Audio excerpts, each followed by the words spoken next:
that you read your books last night. Because if you didn't, you're in stride. And let's think about what we learnt yesterday, or what we became aware of yesterday. What do you think you learnt the most from yesterday, Mona?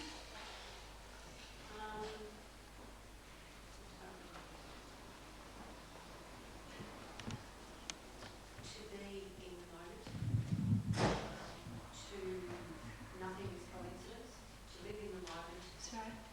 Thank you. And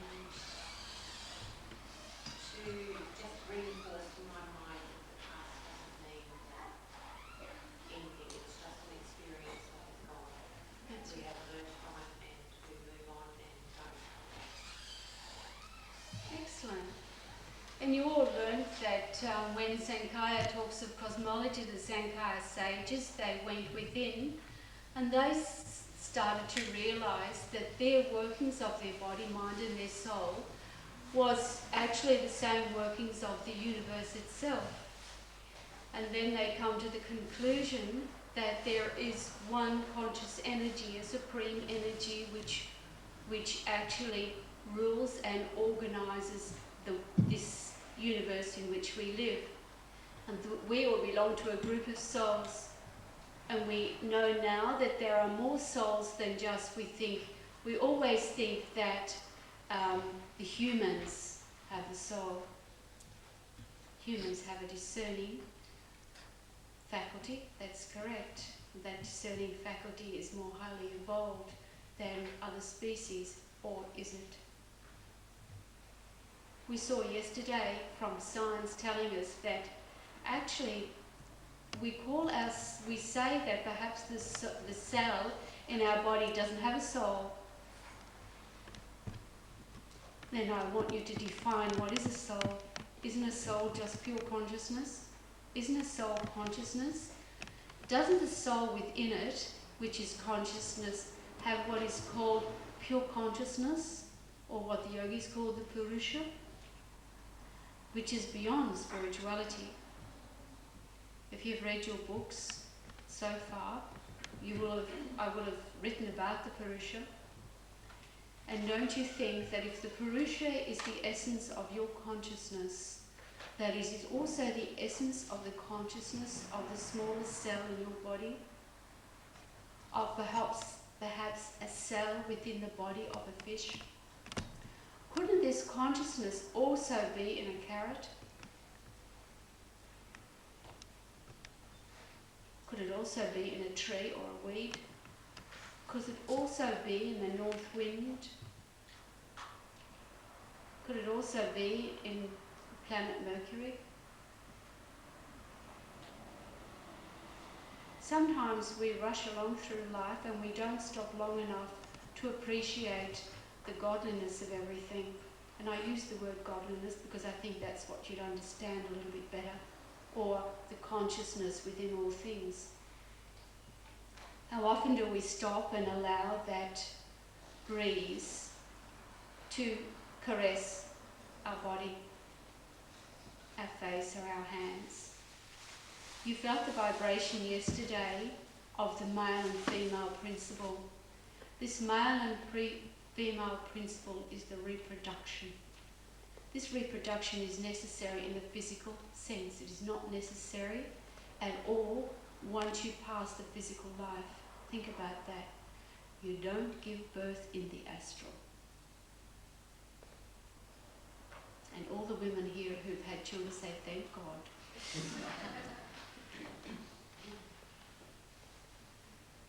So you need a female and a male principle for absolutely everything, don't you?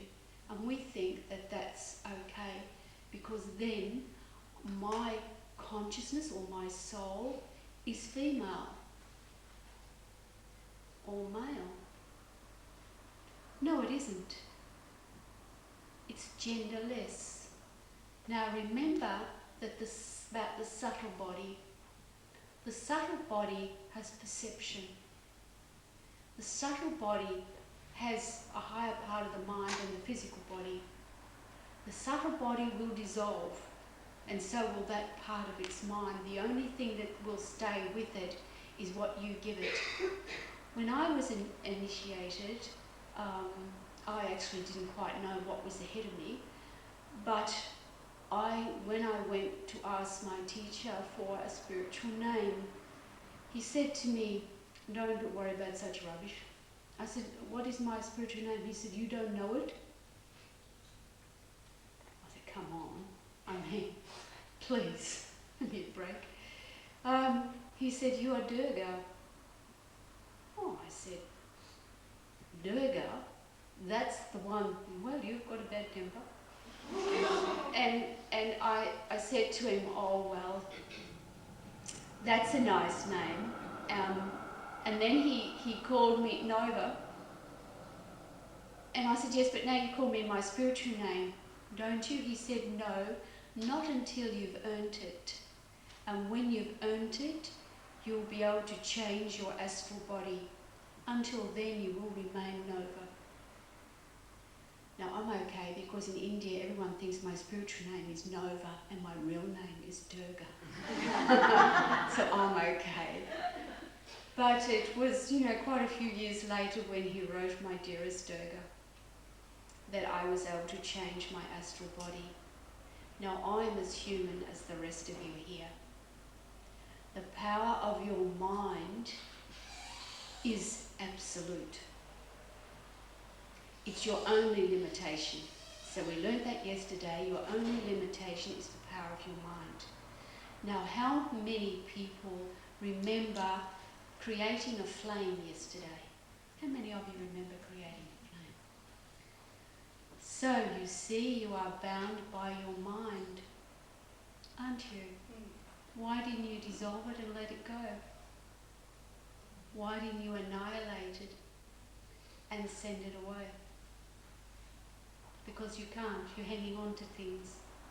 The same way as we know that our two poor girls up the back who found themselves to be of the same, and now look where they're sitting, and Silvana is sitting right near them. It's amazing. But you know that you are bound because you keep incarnating in that same little area because it's your comfort zone. You feel good in it. You can't let it go. Do you understand? And to move on spiritually, you have to let it go. And the worst part of the whole thing of letting it go is that eventually, remember you read in your book, the Mahat, the ego has to let go. And you have a feeling when you walk along this road of spirituality that you're actually going to die. But all it is the ego saying, "I really don't want to give up. I've been working like a dog over the past 1,000 lifetimes and now you want me to give up." And once it realises that it is only an aspect and it must mature and realise that it is part of the higher consciousness and take on that responsibility, that the Mahat will be able to join with the universal ego. It's interesting, isn't it? And yet we think of our own petty interests all the time and we forget. How will I pay the rent? How will I get over this illness? Why aren't I was going to say married, but some of us are married think, why aren't we divorced? Why are we doing this? Accept it, get on with it. So you're not beautiful, you're not rich, you don't think you're successful because you see success in money and fame and fortune, which is not success at all.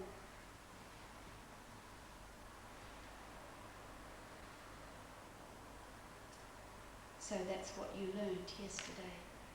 And did you remember when you were away to look at the band that you had tied around your wrist and think, where am I? What am I doing? How am I progressing? Is my vibration changing?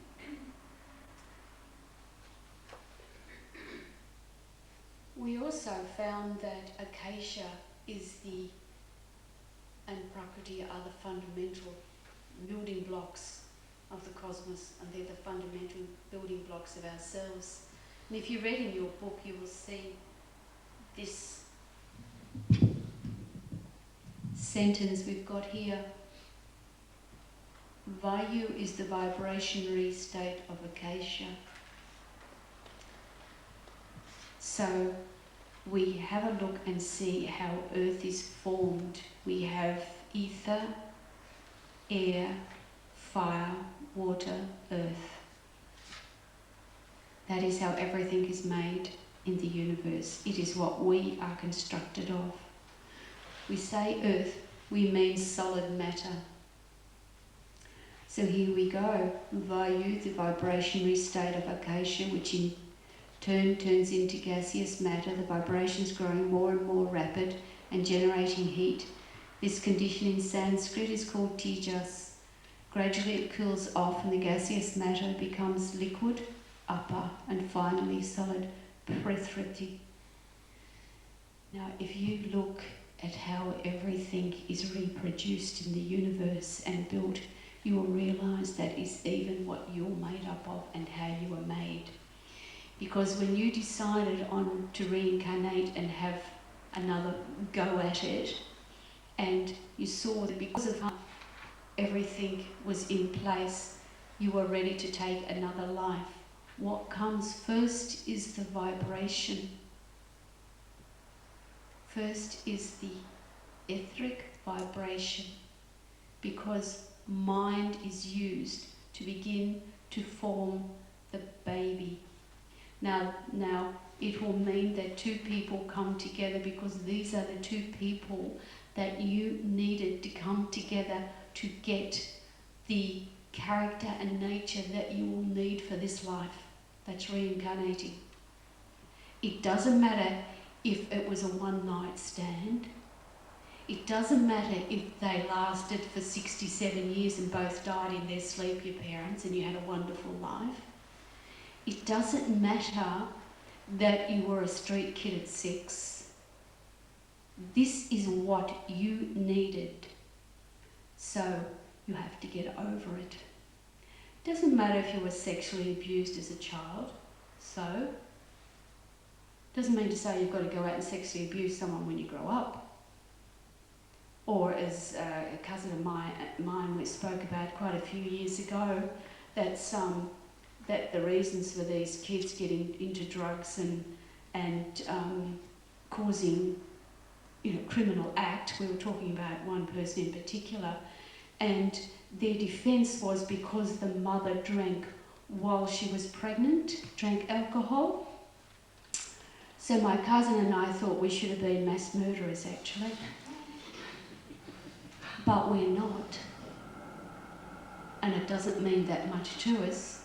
Get over it. It's what you needed. What you needed to either work off past karma or get you ready for this day. This day when you've got to take matters into your own hands. You have free will. We spoke about free will before, and free will is yours. You have free will as Keith and Debbie and Janet. Once you wake up and your soul takes over, you no longer have free will. Your soul has that free will. It's still yours, but it's on a different level. It's like Nova would never in her wildest dreams stand up here and talk to you people.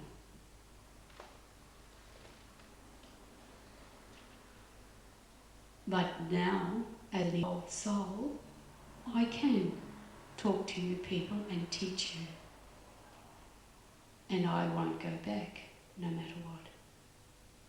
It's easy. Very simple. Get on with it. Now, but we have a few things that are holding us back. And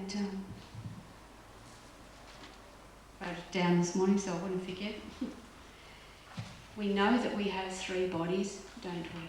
Do we know we have 3 bodies now? After yesterday, we most likely know we've got 3 bodies. We know we've got a physical body. And we know because we understand the tanmatras, that ethereal wave that touches our organs of perception. Now, we didn't see anything.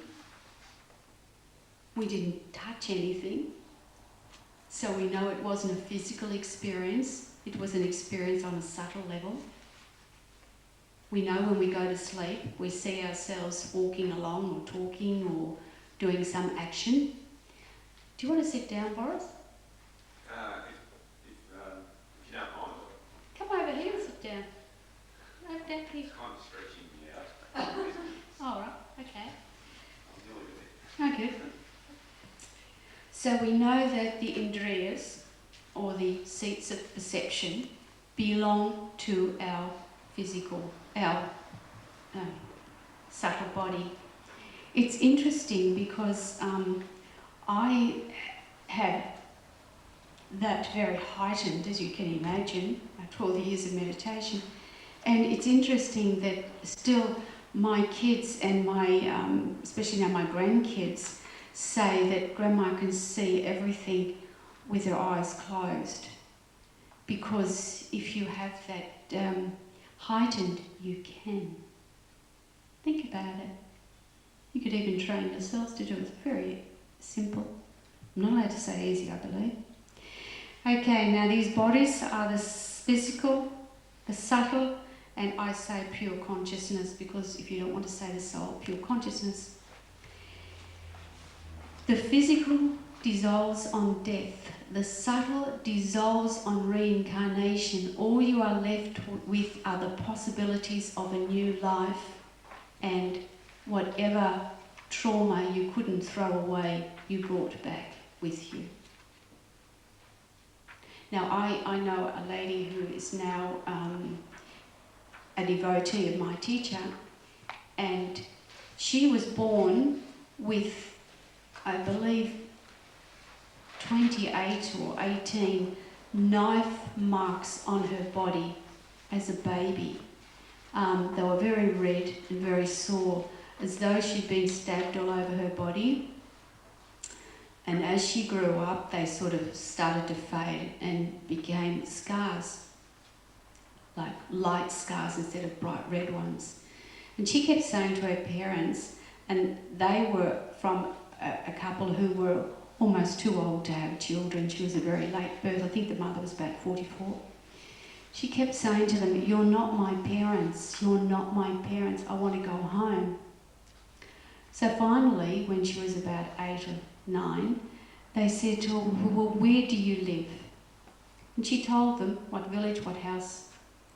So they took her and she said, "Now this is my house and these are my real parents." And they said to her they had a daughter who was 18 years of age. The house was raided and the daughter was stabbed to death about 18, 20 times. And she knew the room, she knew where it happened, everything. And she eventually came to me and I said to Maharaj, because of this experience, then she should be initiated. So I took her in and she was initiated. But that is such a vivid proof of reincarnation, if ever I've known one. She would never have known that that was a village in another part of India totally. And now we've also realised that we have, because of that trauma, you see, she was born with a memory very quickly. She didn't want to die.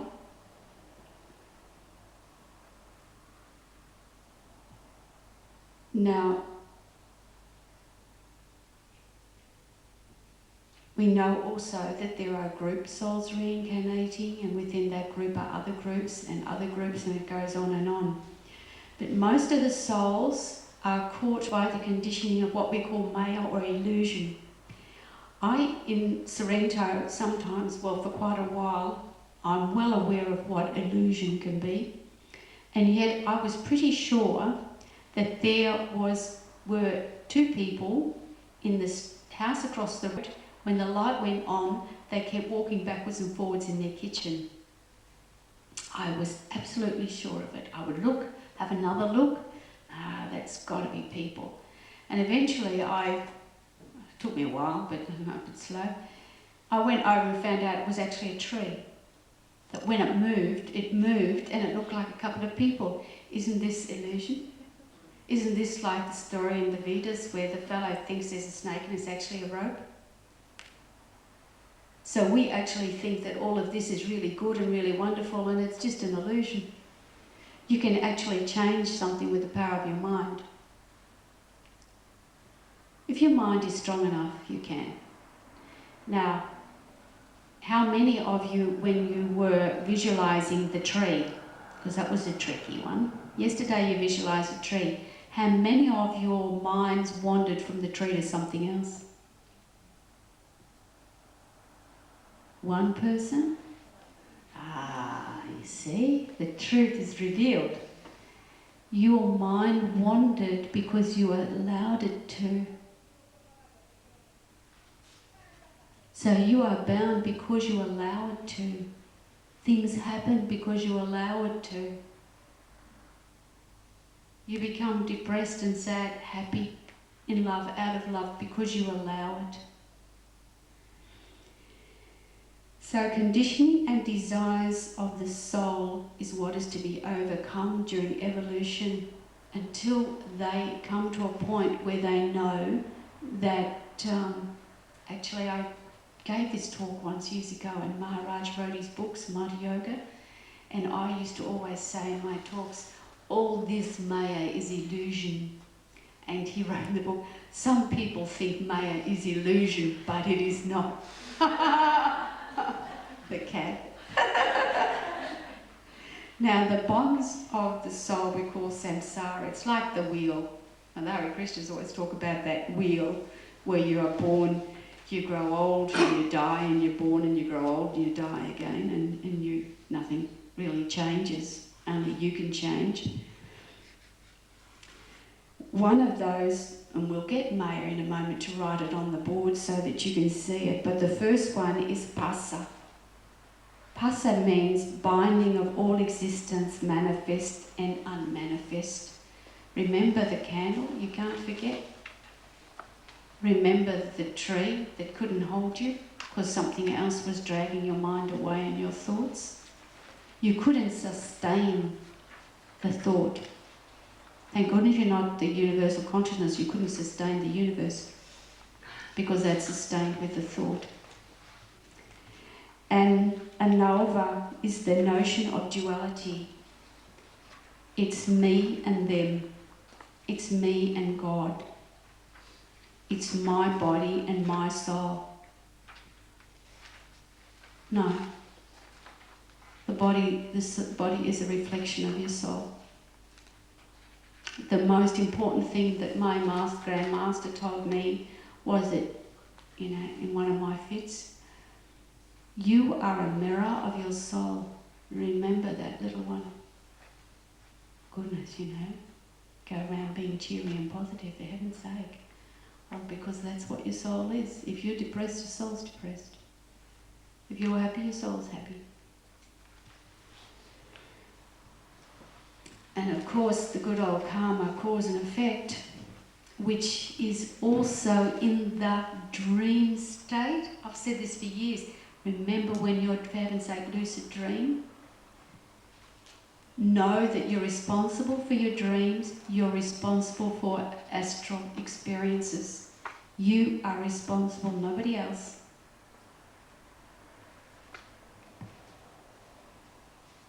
And of course, Maya, illusion, seeing everything for what it's not.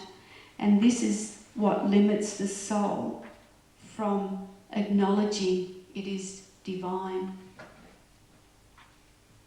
So that is what, did we learn all that yesterday? Yeah, good on you, mate. Now, we also said that there could be questions.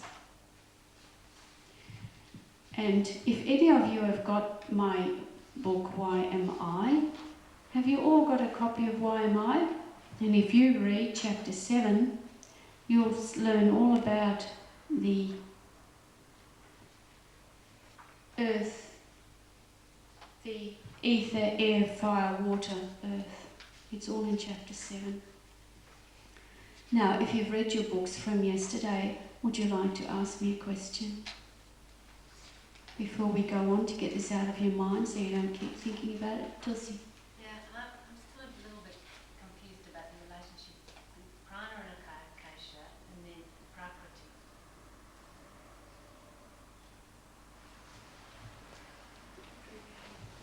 Prakriti is manifestation.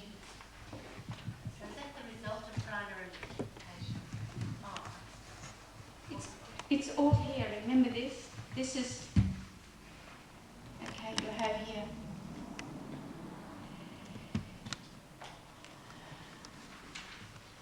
This is Maya. In here is everything. Unmanifest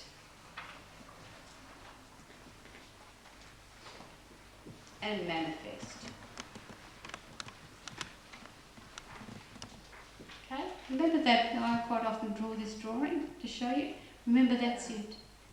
Within, everything is in there. Only outside of here is supreme consciousness. We could say, actually, the void, if you like, where there is nothing, because everything is caught within that. If you're having a dream, everything you need is in the dream, isn't it? You're not outside it, it's in it. But are you outside of it? Are you watching it?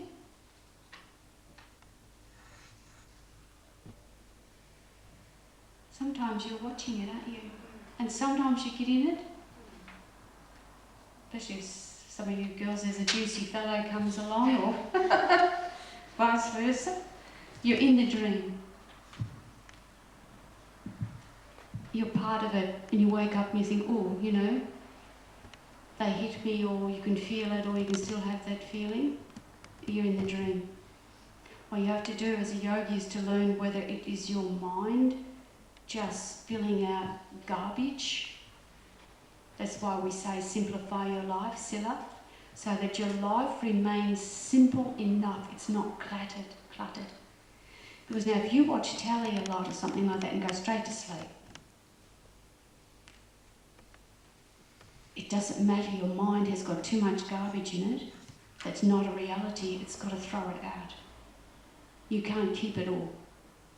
So it throws everything out. And the mind doesn't understand, or your brain doesn't understand that it's not real. So you think, I had this terrible nightmare of this, that, and that. And then you think you were in it, and it happened to me, and no. It's most likely like yesterday's telephone conversation with something else and a bit of TV, all thrown in together and all mixed up together and thrown out. That's what that dream was. Astral experience is different, but in astral experience even, or if people die, I saw myself walking along a long corridor towards a light. Very seldom they say I walked. They 9 times out of 10 will say I saw myself. So who was the one watching? Now take this on a universal level. The universal consciousness, that great supreme consciousness, it manifested. So it wants to look at it. It didn't cross the T's and dot the I's. It's left a lot to its creation. What will happen? What will happen? This happens. That happens. That's good. That's, you know. And the soul that he's created thinks whoopee-doo. And the moment it's created this bit of consciousness, it has its own free will. So it says, yeah, male, female, want this, want that. Tree, you know, plant, whatever. Off it goes. Very orderly, but then it has all the possibilities. And there's always possibilities. And that's what you've got to think of as a yogi. So all this is happening, and this is all unmanifest, manifest annihilation, but it doesn't come out at all. It's all there, isn't it? So it's all prakriti. It's all happening. It's all maya. You know, I was thinking last night, Even your tree, if you took the tree, you chopped it down, you actually burnt it. It hasn't dissolved into nothing, it's become ash, hasn't it? It's only changed its appearance. It's the same as my great favourite about scones. You throw your butter and your flour and all the rest of it, it's gone. Just because you form it and you bake it and you ripen it up and it's good to eat then, it's still the same. It just changed its appearance.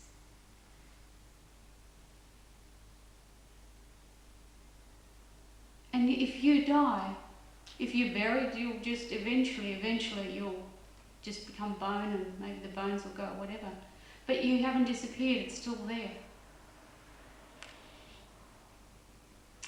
The easy way of thinking about that, have you ever been anywhere and you've gone out away from it and you've thought, I've forgotten something? And you go through your bag and your clothes and you think, I didn't forget anything, but I'm sure I forgot something. What did you leave behind?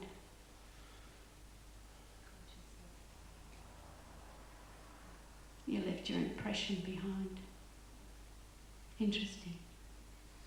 So, Swami, as a consequence of that, so if you say, just send your thoughts away, all right, so to be out of that, so if we didn't totally annihilate it, it only just went somewhere else, how do you make it go further away or totally dissolve? I mean, is that, you have to know? It's up to them. Yeah, you have to say, no, I don't want it, because what you've done, you've created something and you've thrown it away. It's gone into your auric field. And so It's going to keep coming back and bouncing back and bouncing. You've got to keep pushing it away. And only when it's forgotten and you definitely can't recall it, it's gone. Is there a way of making yourself forget things more quickly? Yes, yeah. Get old.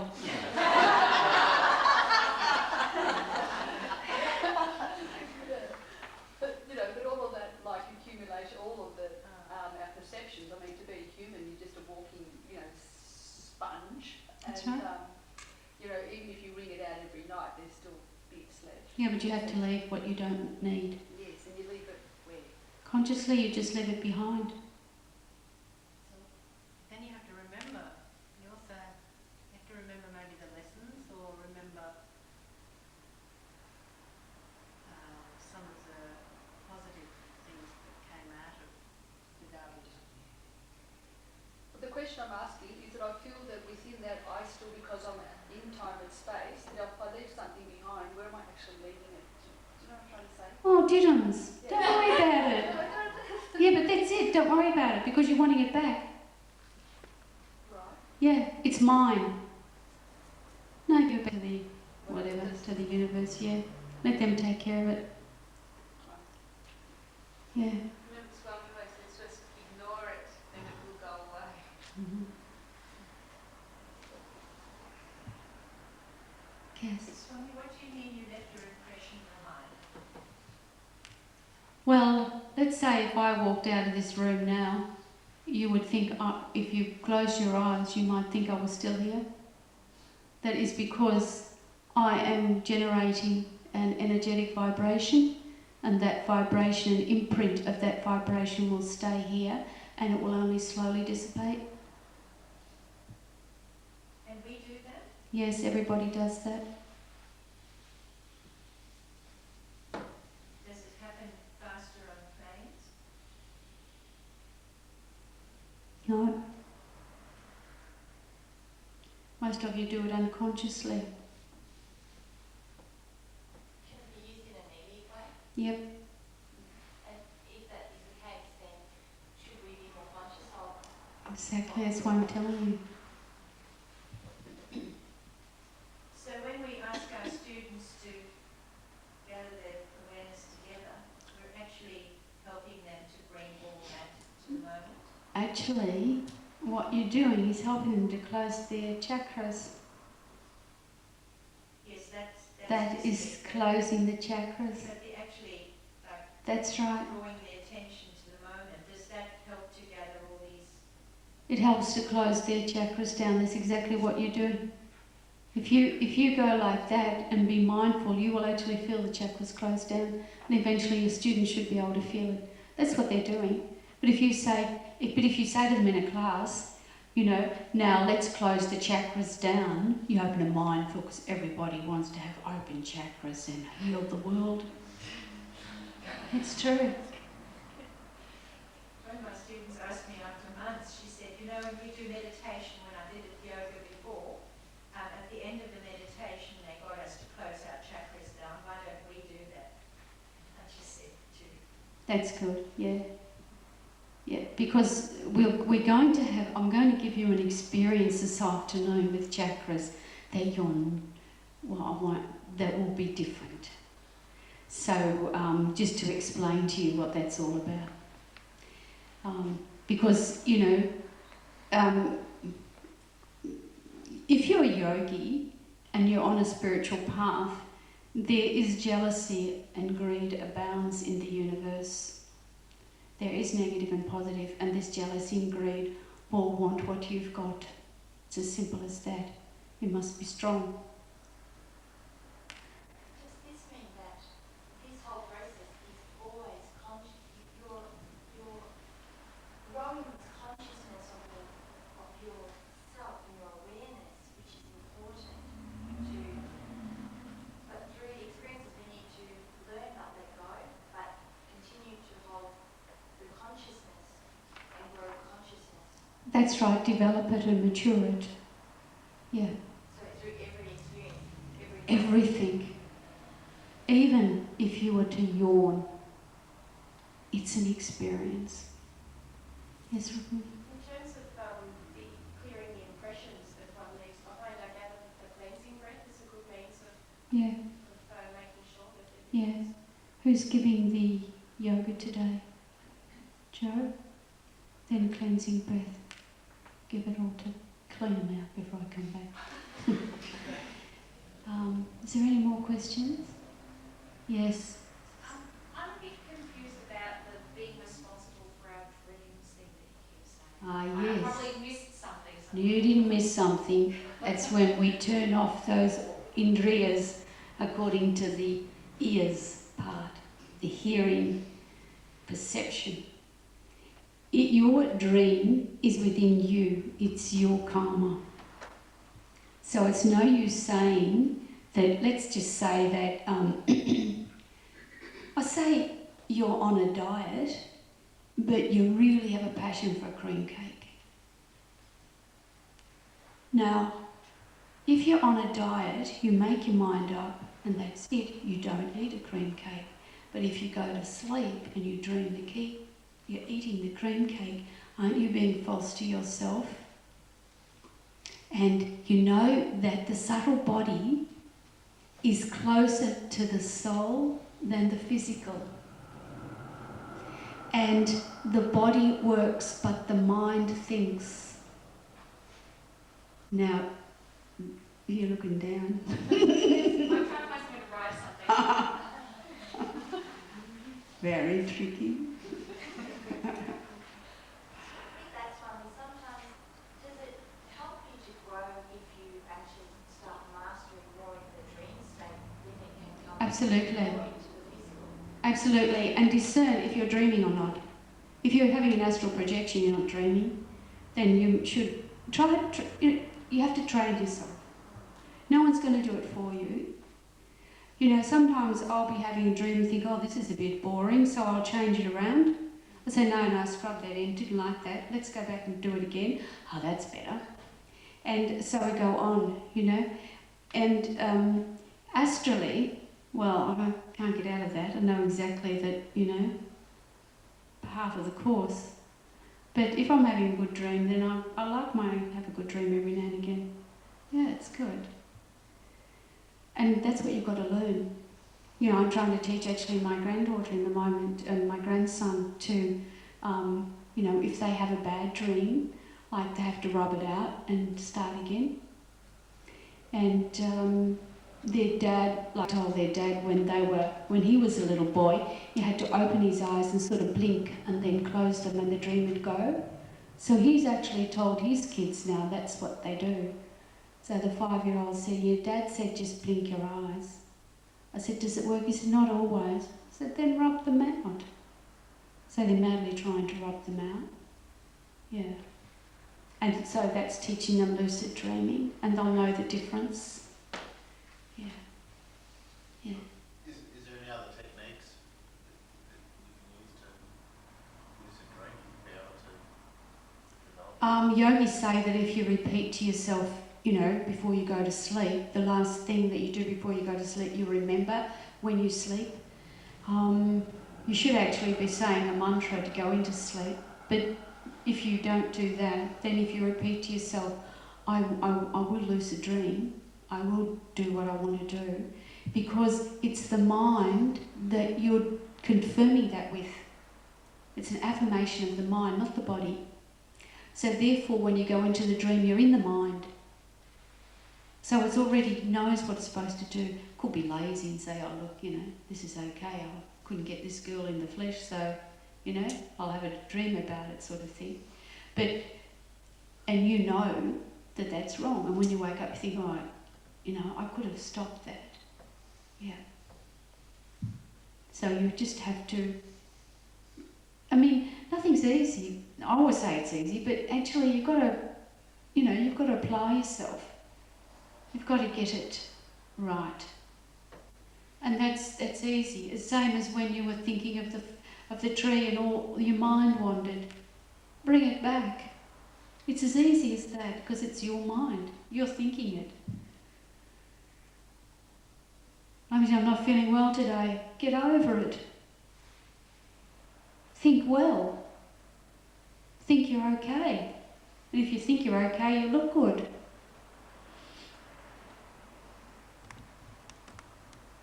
Any more questions? Yes, Pushpa. At the beginning of the reincarnation, it says, in life we always tend to remember the negative experiences and forget positive ones, so why not in death? Why is it that the negative stuff is sort of so hard to forget? Because a lot of us in this life would prefer that, because it's sort of like that victim thing. You know, we think that, oh, poor us. Don't people see that we're, you know, suffering? So then when in reincarnations, those things are the things that stay with you. And they will stay because they're firmly imprinted. You have to get them out of you. You know, you just have to learn to shake it off as an experience. What to learn from it. If I didn't learn anything from it, then I'll get it again. And remember, if you're a yogi and if you're really trying, then you're going to get this experience on 3 levels. Because if you don't learn it physically, or if you do learn it physically, you'll have to learn it on a subtle realm, and you'll have to learn it on a higher level. Unless it's done 3 times, it doesn't work.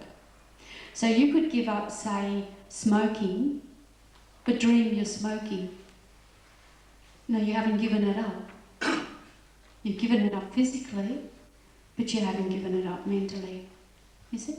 So if you've got that negativity, it's got to go on all levels.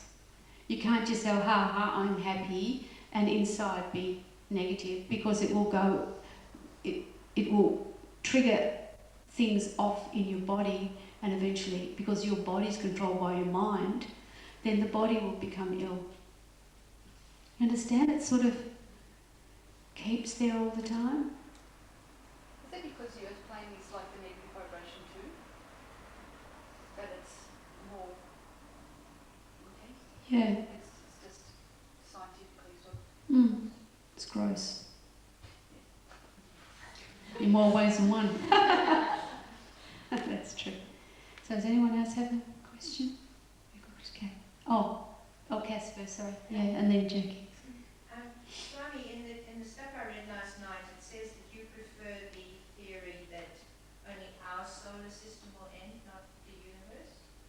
Yeah, because, you know, I think that there has been on other planets in the solar system that life as they knew it ceased to exist as well. So you know, I don't see the end of all annihilation because I believe firmly in that universal consciousness. So nothing will ever end because where there's an end, there's a beginning. But people say that the whole world, the whole universe, you know, is going to erupt and explode and Armageddon and all the rest of it. I don't think so. I think actually that if you think about it, you have this annihilation every night when you go to sleep anyway. And if the soul wants to evolve, it will go anywhere to evolve if it must, because its driving force is karma. And so it will go on, it will evolve as whatever. No, Jackie first. Katrina. Yes, Jackie. I just got confused yesterday when I was reading the book, and it said if you're happy on the outside, that's a reflection of your soul on the inside. But aren't we trying to make our soul happy so that we're happy with all of our experiences? How can you make your soul happy? Well, I don't know. Now you see what you have to do. If you're a mirror of it, it's the outer reaches. So if it's a fact that if the soul isn't really taking much notice and not having much to do with its incarnations, which it doesn't, it's just propelled by karma, and the immature ego is, the Maharaj is going and keeping going all the time, it's, as long as it's having some experience, it's okay. But once it realises that, hang on, I don't like this experience, this is not what I want, it's a change of vibration. And then when your vibration starts to change, and we'll have a look at that in chakras as well this afternoon, which will help you to understand. We're going a little bit more in depth in the chakras to help you to understand the whole system, you know, like astrally, you know, mentally and physically, and that will help you to understand it a lot more. But they say that the universal is the universal enjoyer, and we are the mini enjoyer. So we enjoy whatever vibration we have until such time that the karmic force, because of our vibration, says that we don't want this anymore. This is enough. And then we start to move a little bit back from the world as such. We are involved with it, but it doesn't worry us as much. And then we start that renunciation, which is not, you know, giving up sex and cigarettes and a beer. Renunciation is to renounce the fruits of your action, the results of your action. And as you do that, then it's a slow process, and then slowly you come into a sphere where that soul says, I'm okay now. Well, the soul needs the body and that lower part of the mind to exist and experience on a physical level and on an astral level. So it's that little link of Yeah. Yeah.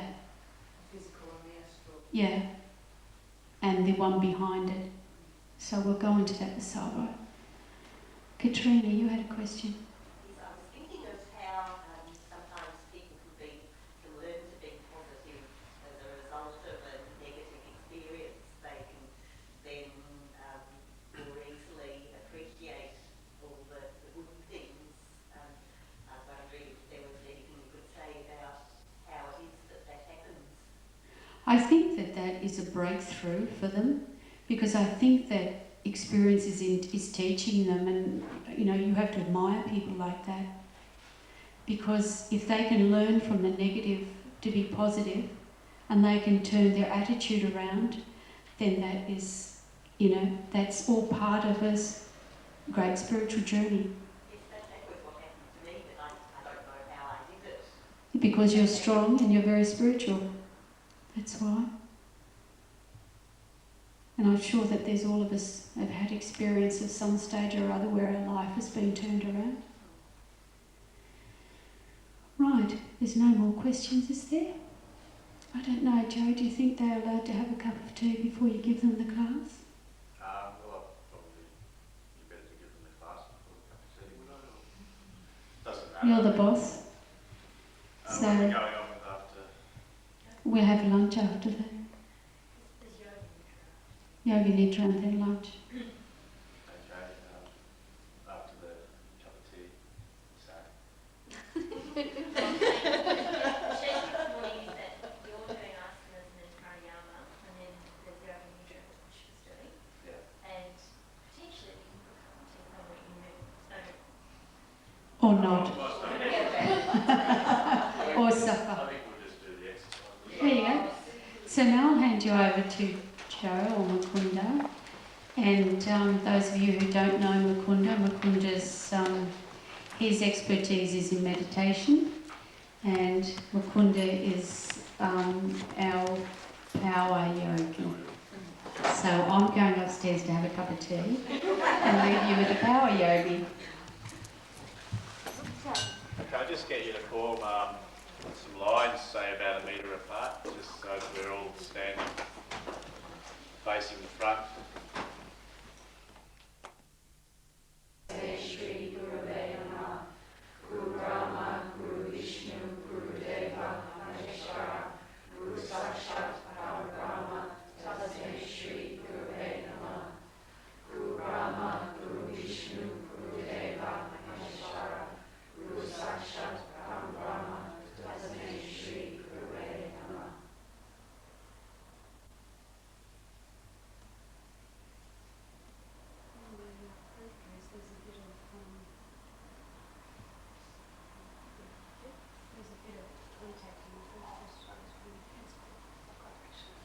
So please be seated.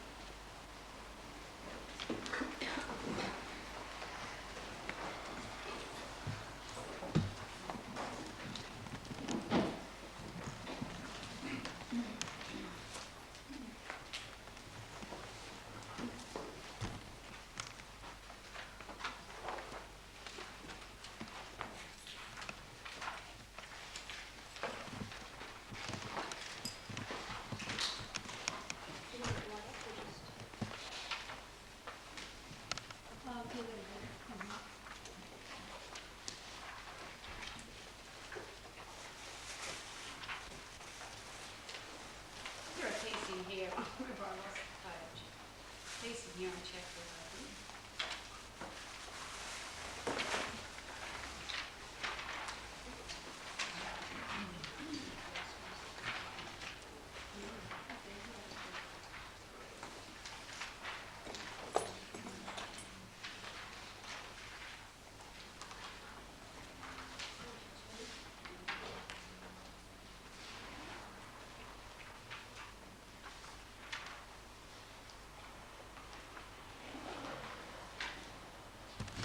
So let's talk a little bit first on the different yogas. Now, a lot of people talk to me about Hatha yoga. And a lot of people say it's Samata yoga. What sort of yoga are we? Are we Iyengar yoga? Well, no, we're not Iyengar yoga. And we're not Jimmy Smith's yoga. We are Samata yoga. And the basis of Samata yoga, as taught to everyone, is a version which I have devised with the grace of my lineage. We are a lineage yoga, which is actually a Raj yoga. Raj yoga means that it incorporates all of the yogas. According to Patanjali, unless you incorporate all of the yogas, you cannot reach enlightenment.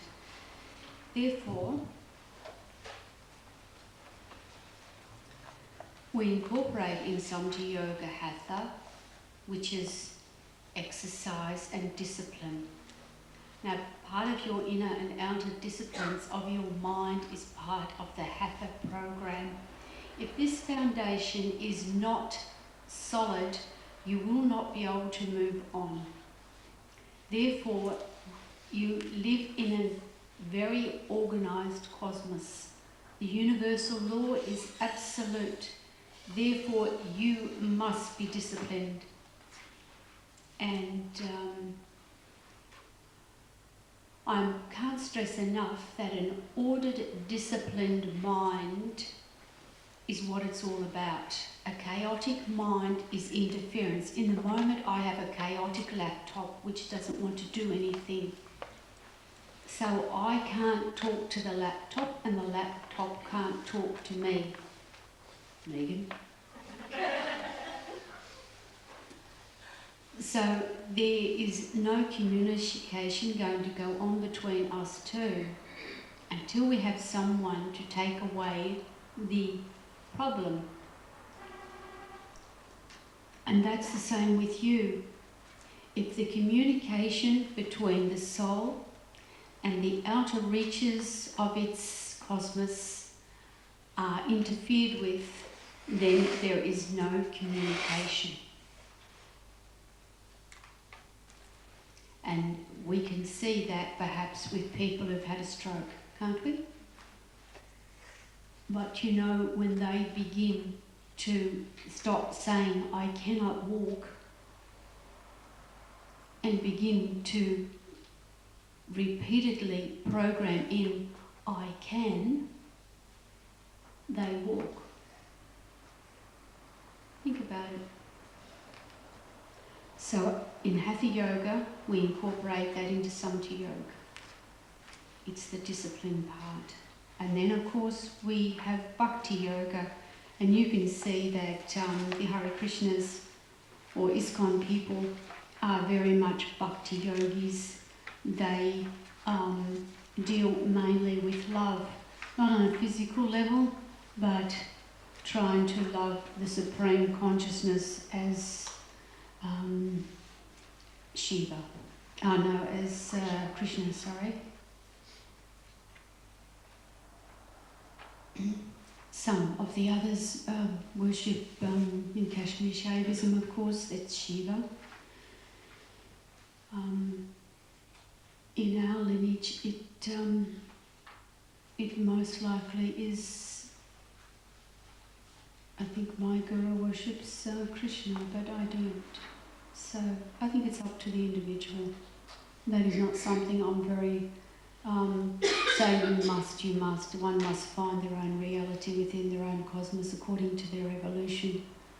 Not me to tell you exactly who you should be worshipping as God, Jesus, or God, or Jehovah, or Allah, or what.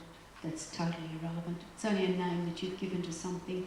There you have your duality, and eventually you must lose the duality anyway. And then there's the karma called Kriya Yoga, which I think again is getting a lot of attention in Australia. Kriya Yoga can be a very dangerous yoga. Kriya Yoga is taught by subtle movements. Okay? There is somebody doing it in Melbourne or somewhere. Anyway, these subtle movements, and it's caught on very quickly because I think the guy who says he invented it is from South Australia, and he's even got some classes going on in London, so somebody's gone over to London and started those classes off. If you, I know that the lady who brought Kriya Yoga to Australia some 35 years ago was very adamant that those who taught it all had to have a degree in psychology. So you can imagine a Kriya Yoga is something where your whole identity is destroyed and built back up again. With subtle movements, it's amazing how subtle movements can change your whole perception and sort of interfere with your mind. But Kriya Yoga, the puristic Kriya Yoga, is done within our yoga because when you go into Yoga Nidra, you will have what's called Kriyas, and they are sudden movements of energy. And if you look at yourself, Kriya is not anything really dramatic. If I was to walk from here to the door, I would create sudden movements of energy. I would be creating Kriya. Because the vibrations around me would move and this would create Kriya. The next one is karma yoga, and I think Mary and I were talking about that again before, that it doesn't matter how enlightened the person is. I always have to keep saying this in India, that they are not Bhagwan. Bhagwan means God. Nobody is God who walks the earth. You will be very close to God. You'll be some kind of personification of the aspect, but you are not God. There is only one. So,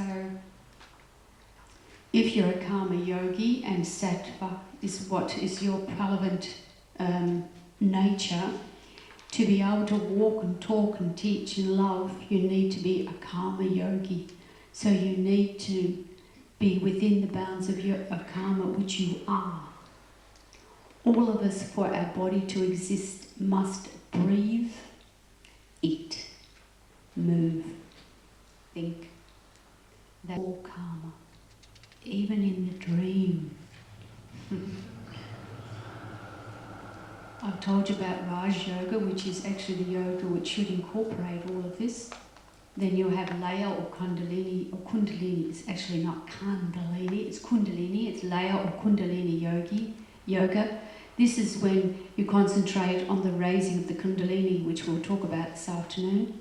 Raising of the Kundalini without the proper process is very dangerous.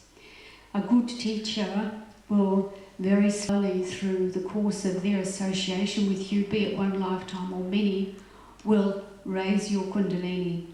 And your Kundalini must go slowly at the pace it should be, because the Kundalini is the life force of your soul, so it cannot be tampered with, because the repercussions of that is unbelievable.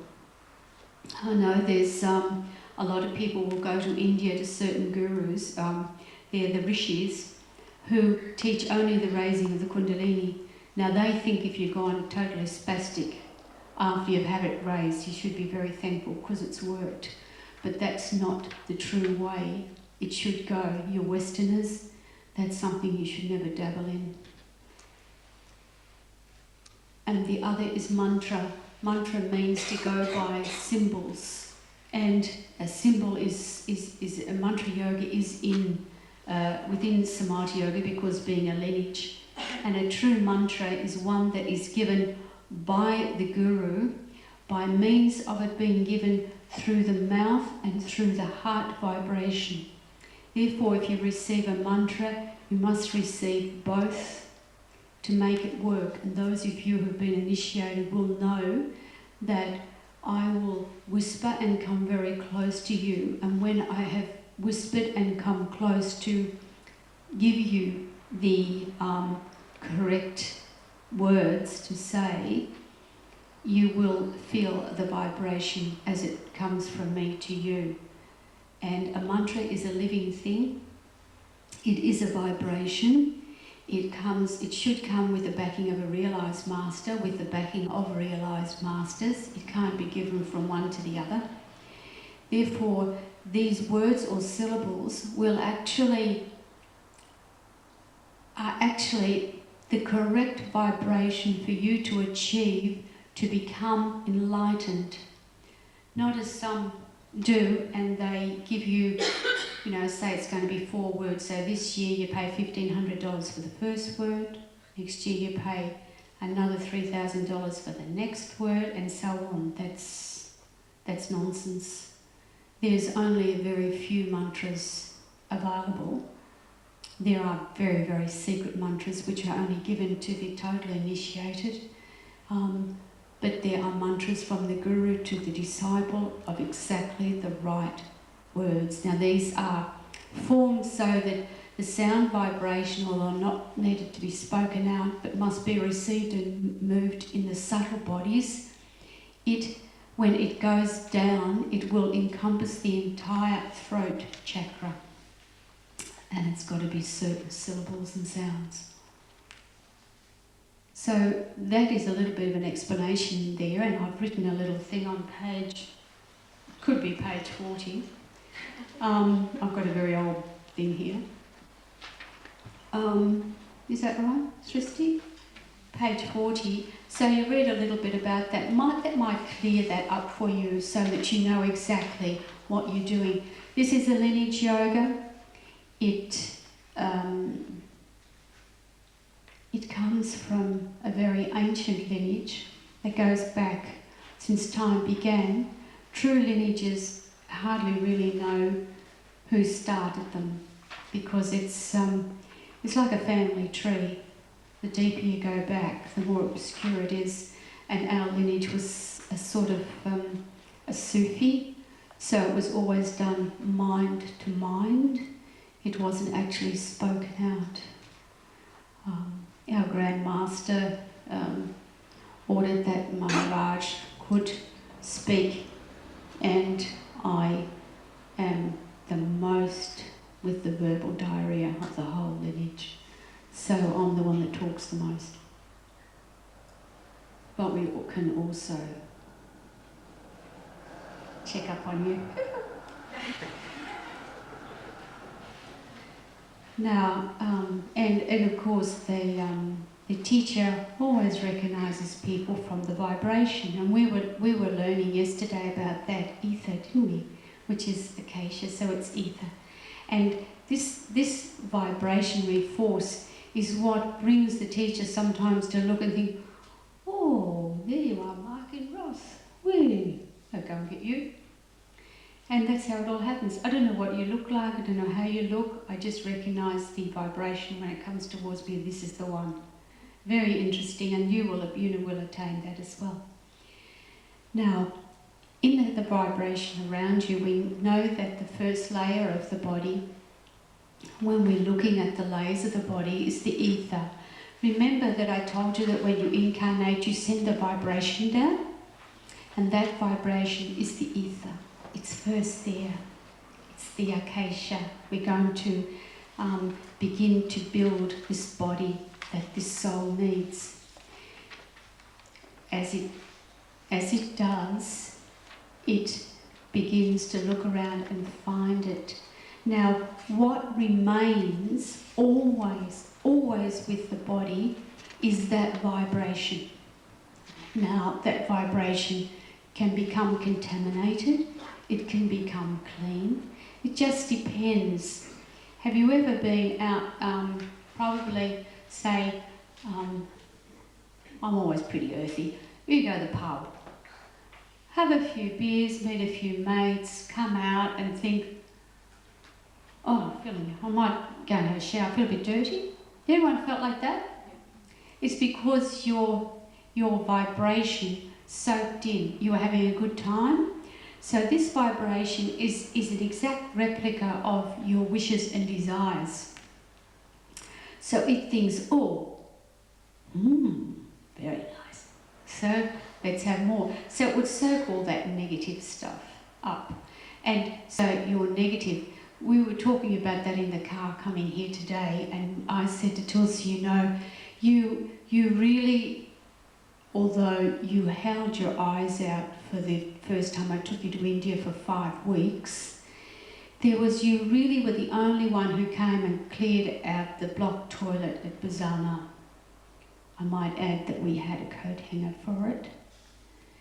And Maharaj always says, use your hands.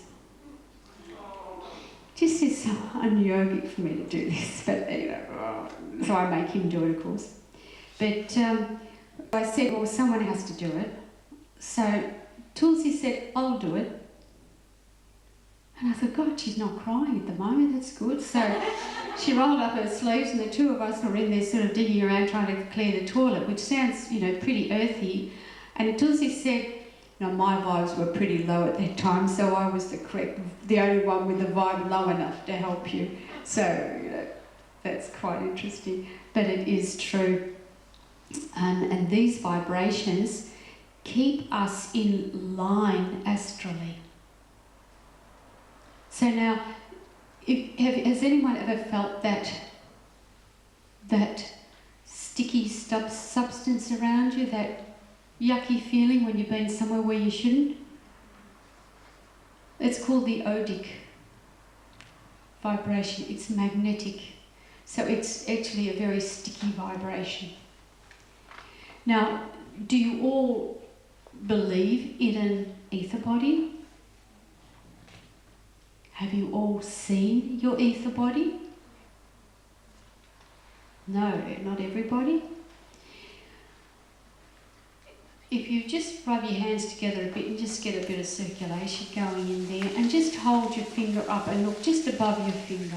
Just look above it.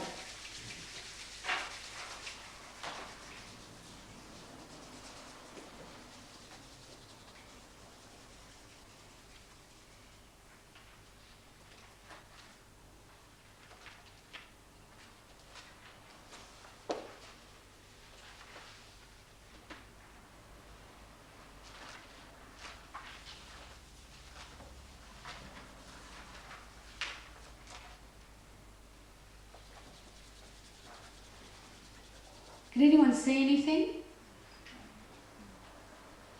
What can you see?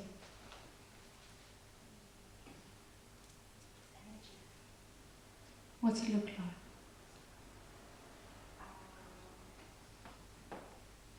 It's clear, but sort of moving, like not a fog. So I can't describe it. It's moving. It's bright, light. Sorry, I can't describe it. No, that's all right. It looks a bit like smoke. Yeah. Okay, that's it. Now when you actually leave a room, you leave an imprint of that. The stronger it is, the more positive it is, or the more negative it is. You know, the stronger power it has, then the stronger is that impression that you leave, that energetic impression. Now what happens is that, you know, that we talk about prana, and we talk about prana that comes into the body, and we think, yes, we take it in with our breath. Don't we? We say that we take prana as our breath, we breathe in life force.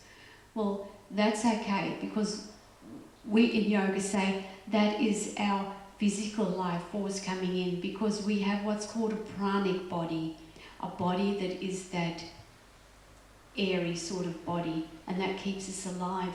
It is the ether body that is that pranic body. Now, when we die, of course, we don't need prana in the astral sphere. It's not necessary prana to come in on a physical level. Something else keeps us alive astrally. So what we do is,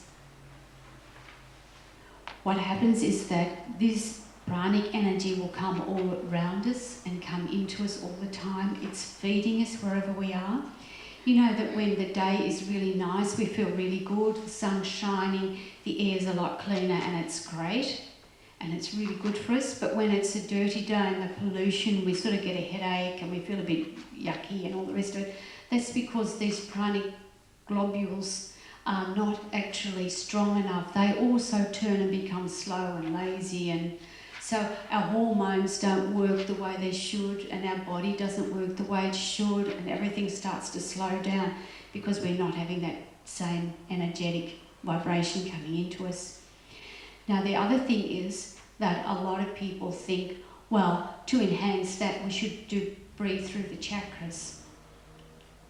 But chakra breathing is not really necessary, because our energetic makeup has the ability to put the energy that comes in and change it to where it should go. So if you leave it, it will work. And that's why we say in a class, if you do the full pranayama breathing and you take that from outside as well, or the cellular breathing as well as you're doing it, it all works to make it. Now, you did cellular breathing yesterday. You felt really good after, didn't you? Really positive, because it fed you energetically. That's what you are. And it fed you energetically. Now, you all know, and you've got it on the board. In a couple of years we'll have one of those things here. We can't afford it yet. On the board you've got it here, and I think, yes, you have it in your books. Yeah. Oh, that's right, I don't have it in one. we have here the body. And we have here what we call chakras or wheels of energy. Now these wheels of energy are extremely important to you because according to those chakras is your evolution. Now a lot of you have had chakra workshops before, but know that this depends on your evolution here. You can't say to me, I'm totally involved and my crown chakra has gone off and I'm feeling great. And I say, Not true. You're in your knees. Now let's have a look in your knees. How come? The other day I was in my knees, I lost my temper. Oh, probably I was on murder and malice by then. So if you come down to the end, you'll have a look that the chakras are not, as you read in your books, only coming from the base of the spine up. Chakras are from below your feet and go on a long way below your feet as well.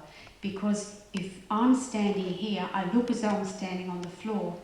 If you were to be looking at me energetically, then you would know that I am actually just pulsating energy. Depends, I might be sagging energy, pulsating energy, and all around me is energy, and my energies are going through the floor and, you know, up perhaps through the ceiling. So nothing is actually dense when you look on an energetic level. So here we see that we must pass through all these areas to become evolved. We say that darkness and ignorance will lead us into the lower realms. We didn't actually come from the very low realms, but those realms are there to go down to. And the higher you're up, if your foundations are not correct, the greater is the fall. So not everyone is immune. These chakras down here, from the hips down, which is the Atala chakra, if you look in your book, to the Patala, they are all a dark greyish colour, but they do have the colours of the other chakras in them. Now, in your book, of course, is not coloured, but from the base chakra up, the colours are there. Now, in the lower chakras, which are the grey and the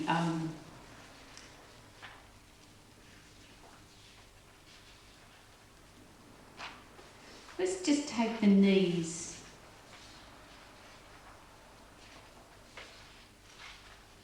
Yamuna, what colour is the solar plexus chakra? Yellow. And what colour is the heart chakra? If you put yellow and green together, what colour do you have? Light green. Light green. Still green. Okay. And there's a saying, isn't there? What is the saying? Blue and green should be.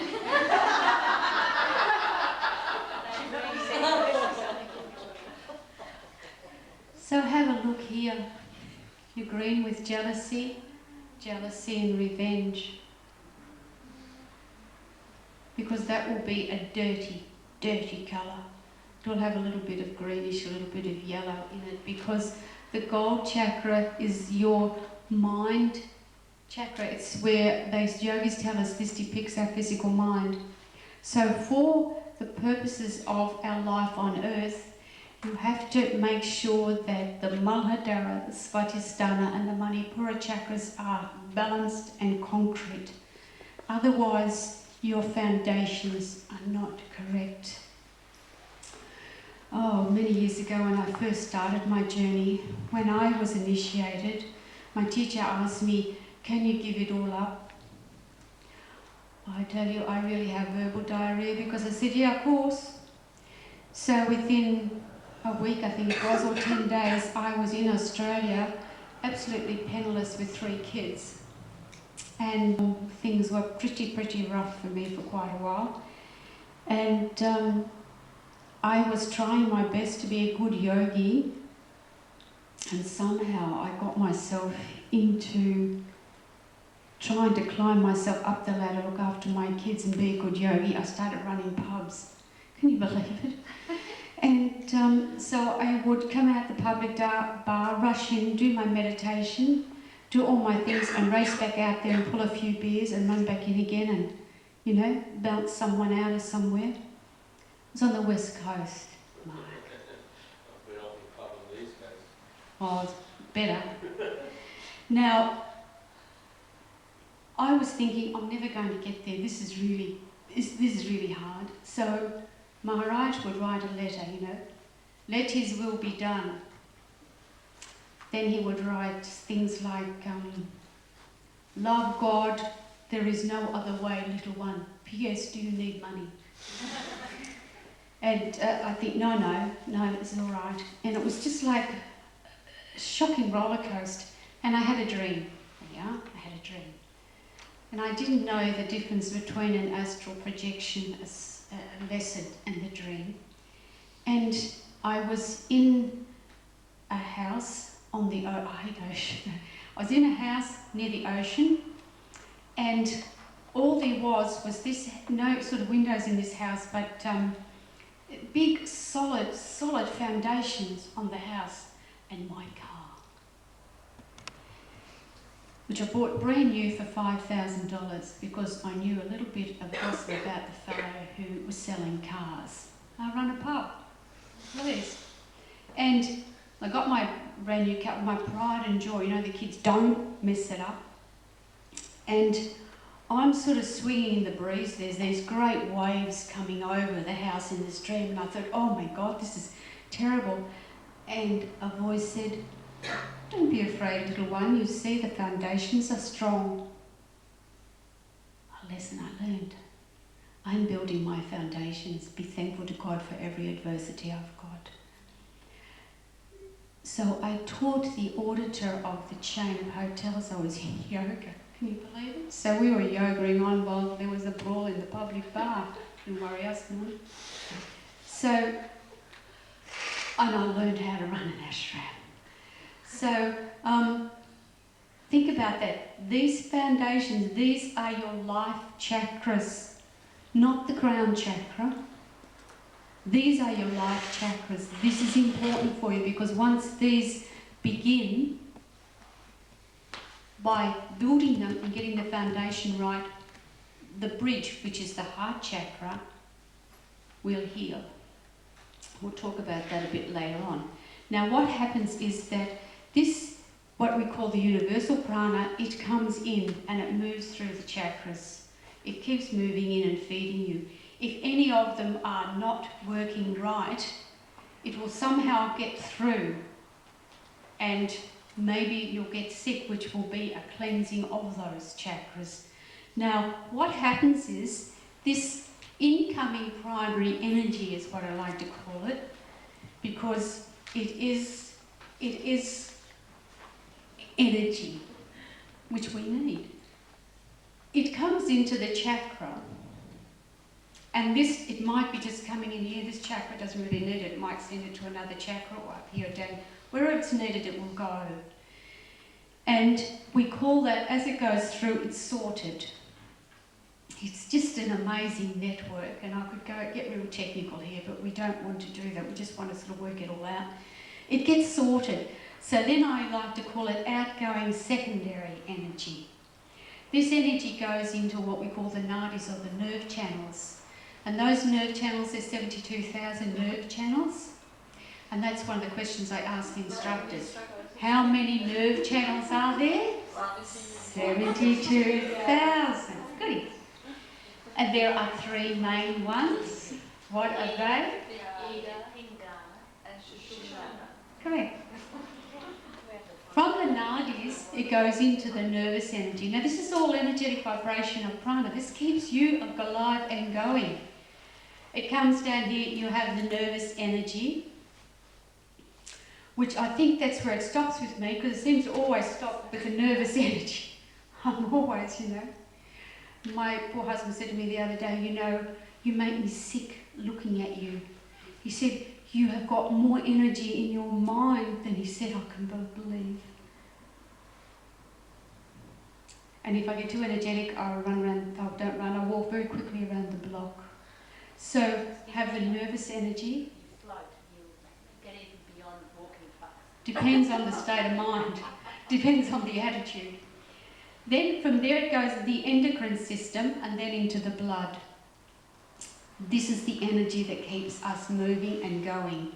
So not only does this pranic energy that we breathe in keep us going, and this will make us stronger, this primary energy source from this universal consciousness also keeps us going, because we're an energetic vibration, so we need energy. We need it. If we don't have it, we'll start to go downhill. Now, does everyone understand that? If you say no, I'm not going to explain it. Now, if, say, you wanted to get more energy, because I know there's a lot of healers here and I like to stir you up totally, and you're going to get the energy, if you were to look at you energetically when you're giving energy work or your prana or healing, whatever you do, it all goes in here, because this chakra then opens, because this is the channel. Now this is the channel that you came into the body, and as a good yogi you must go out.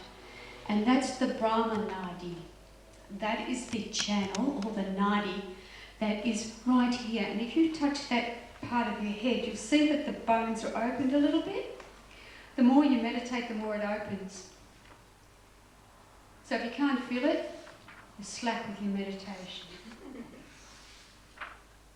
Interesting, isn't it? Now, when you photograph in Killian photography, you photograph somebody, on death, because they've now been able to photograph them and weigh the energetic vibration that lives. This energy that they see lifts up from the body and moves away. Now, if you know somebody said, I'm lifting up from my body and moving away. Sometimes in Yoga Nidra people say, I'm lifting out of my body and floating above it. True yogi never lifts up. If we want to move out of our body, we'll just walk. But if we're doing, anything like that, we will move through this chakra here. Now what happens is that the Kundalini, see, when the vibration is there, it's ready, then of course, as exactly the earth, you need the water or the liquid, you need the gaseous matters, and everything starts to form a fetus.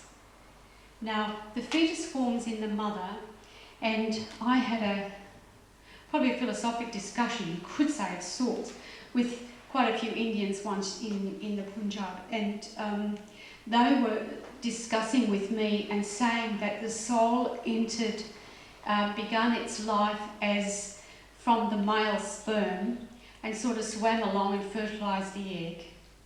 Well, I tell you, I said he must be pretty good. That's all I could say. If he joins his 10 million other blokes and they're all swimming like mad, it's ridiculous. So I myself, if someone is pregnant, I will know that they're pregnant if they're one of my devotees. It's my responsibility. But I can't associate with that child that's grown or that fetus. But when the fetus may be 6 months old or so, you have come.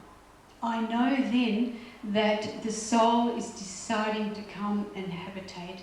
Now, what happens with that soul? Where does it come in? It doesn't jump in and say, listen, I'm here. It's got to go the right channel, and there is a channel which leads, which is, we have a biblical cord which is with our mother, and this is another cord which is with the soul to the body. It is said that if you go off and you play around astrally and move too far away, it can be severed, so you will die in your sleep. But anyway, that's another story. Your energy will say, now it's time. So In the astral, there's people that's their job. They don't incarnate. They are there to help you. So you take, yes, okay, so then you will be forgetting as you come through here. So what happens? Your energy now begins to move in, and it's the Kundalini, and it's your life force. The Kundalini comes in through this Brahman Nadi here and begins to spread down. It spreads down the Sushumna, which is the channel within the center part of your spine. It comes in and it comes down to the base of the spine and then spreads itself down the legs. It spreads itself also to a certain degree in the arms and the legs. Now, there is a good part of it is in 3 parts, which are the most important parts of the body. It is the Muladhara chakra at the base of the spine. It is the heart chakra, and it is the Ajna chakra. The Ajna chakra is one of knowing and knowledge. It's the one that sees. It's the one where the actual source of your organs of perception are. It's where the indriyas are. It needs the indriyas. So your soul is now with you, and it's all the time, but it's not, it's just experiencing, it's doing nothing else. So what I'm going to do now is I'm going to get you up, and I'm going to give you a little exercise to experience the chakras. Before we do, is there any questions so far? A lot of this is in the book, I think. I'm not sure, because I don't have the same one as you lot. Get into a sort of a circle if possible, because it's a bit nicer in a circle. We can sort of look at each other.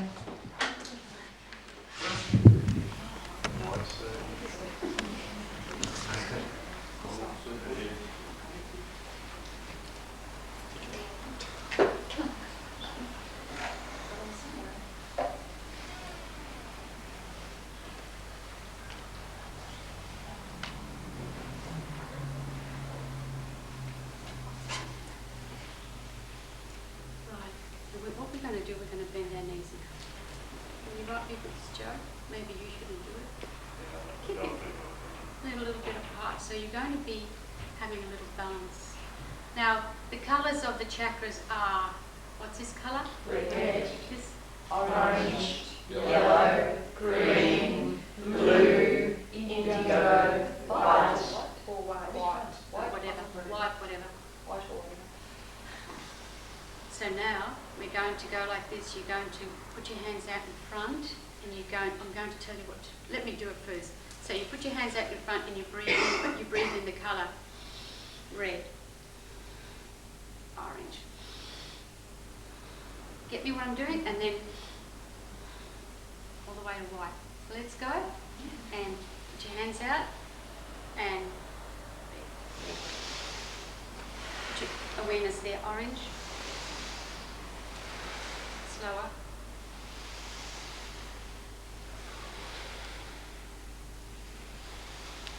Green.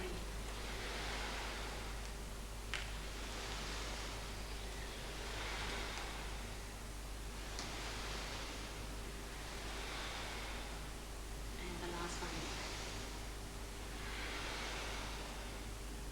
Open your eyes. How do you feel, Mark? Lightheaded? You feel so a bit brighter. You sure? More, a bit more Walk awake. over to me. It's very sleepy. And walk backwards back.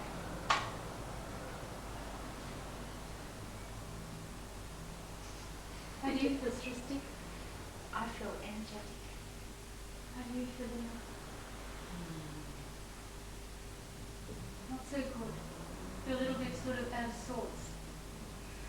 Like I wasn't able to concentrate on it. How do you feel? Like I was swaying to one side. How do you feel? What you've done, you've just opened up your chakras and you left them wide open.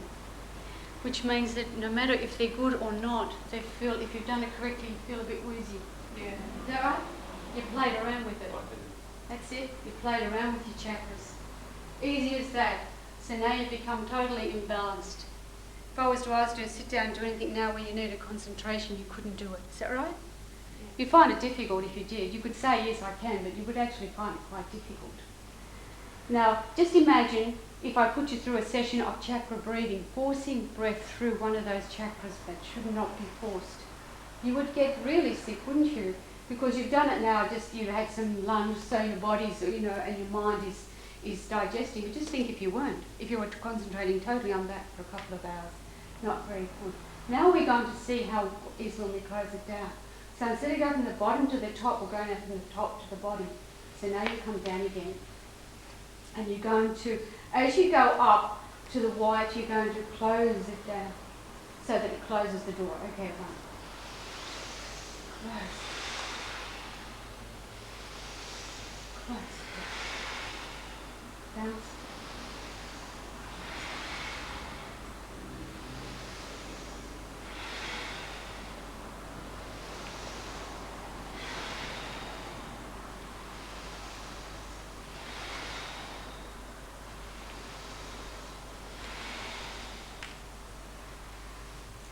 I lost count, I was watching actually. You stopped after we finished. So, how do you feel now? Totally different. It was a bit of a, wasn't it? Yeah. Are you all feeling that as well, or just me? Yeah. And then all of a sudden you just a bit, and then you feel fine now. Still a bit tired, you're back to where you were before. That's chakra breathing. So that's when we force it. Please sit down. So that's when we force it. So anything that we do, we don't force it. Even your spirituality, you don't force it.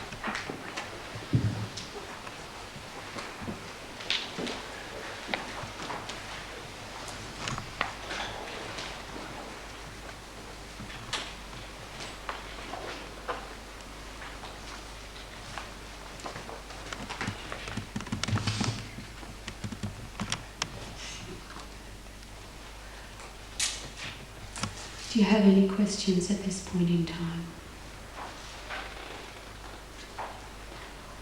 The chakras, should they be open and closed on a regular basis and cleaned and expelled to the universe and regrown the normal? What is normal or not? What is normal? Some of the chakras the chakras from the Manipura down can be closed. The chakras from the Manipura up are always open but immature. And I think that's what people get a little bit confused about. These chakras are very immature, and they can only mature through evolution, not through a forcing or anything else. They've got to mature. And until you get the lower ones under control, they're not going to mature. It's like your modes of nature, Raja, Sattvika and Tamas. The lower parts are Tamas.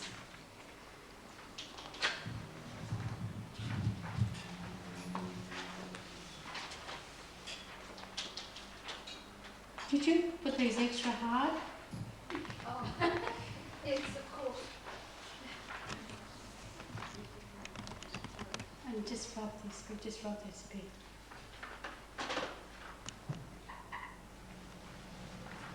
Now when we look at the chakras, and that was good, Mark, because I nearly didn't quite get that. And I just want to, I made a mistake. Oh.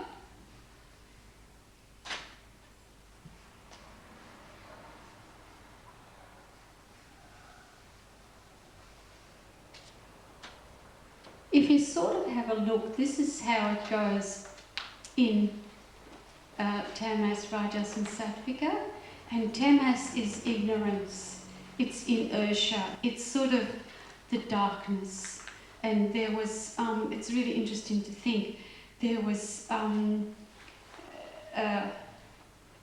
modality, a yoga, up the bush a bit, and they were saying that you needed to bring out your dark side to recognise it. And a lot of people were becoming very ill because if you've already gone past that, past Tamas, why bring it up again?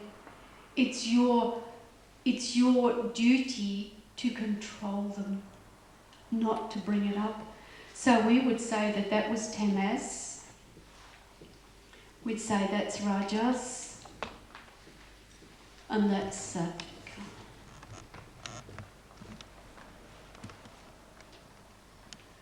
That's satvika. Now, with the chakras, these chakras should be quasi-dormant.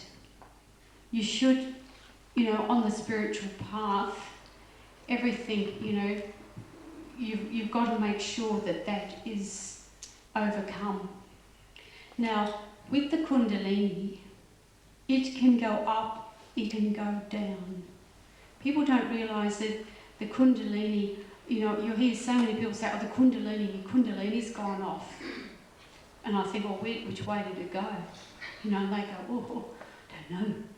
It can't go down, there's no chakras there. There are chakras there, and it can go down, and it can stay down. Mass murderers, they have their Kundalini. The main part of their Kundalini, the force of the Kundalini is in the murder and malice, the patala. Therefore, all this is tamas, and you need a certain amount of stress in your life. You need a certain amount of tamas in your life too. Otherwise, you're not going to survive. So you need a bit of a in you, but you would have it as a sort of a sub-rajas.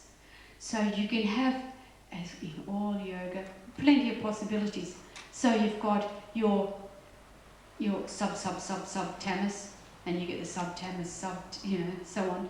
And then you get up past the tamas, so you're teetering on the tamas.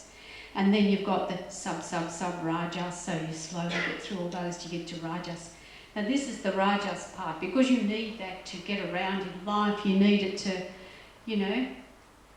do all sorts of things, otherwise you couldn't do them to live.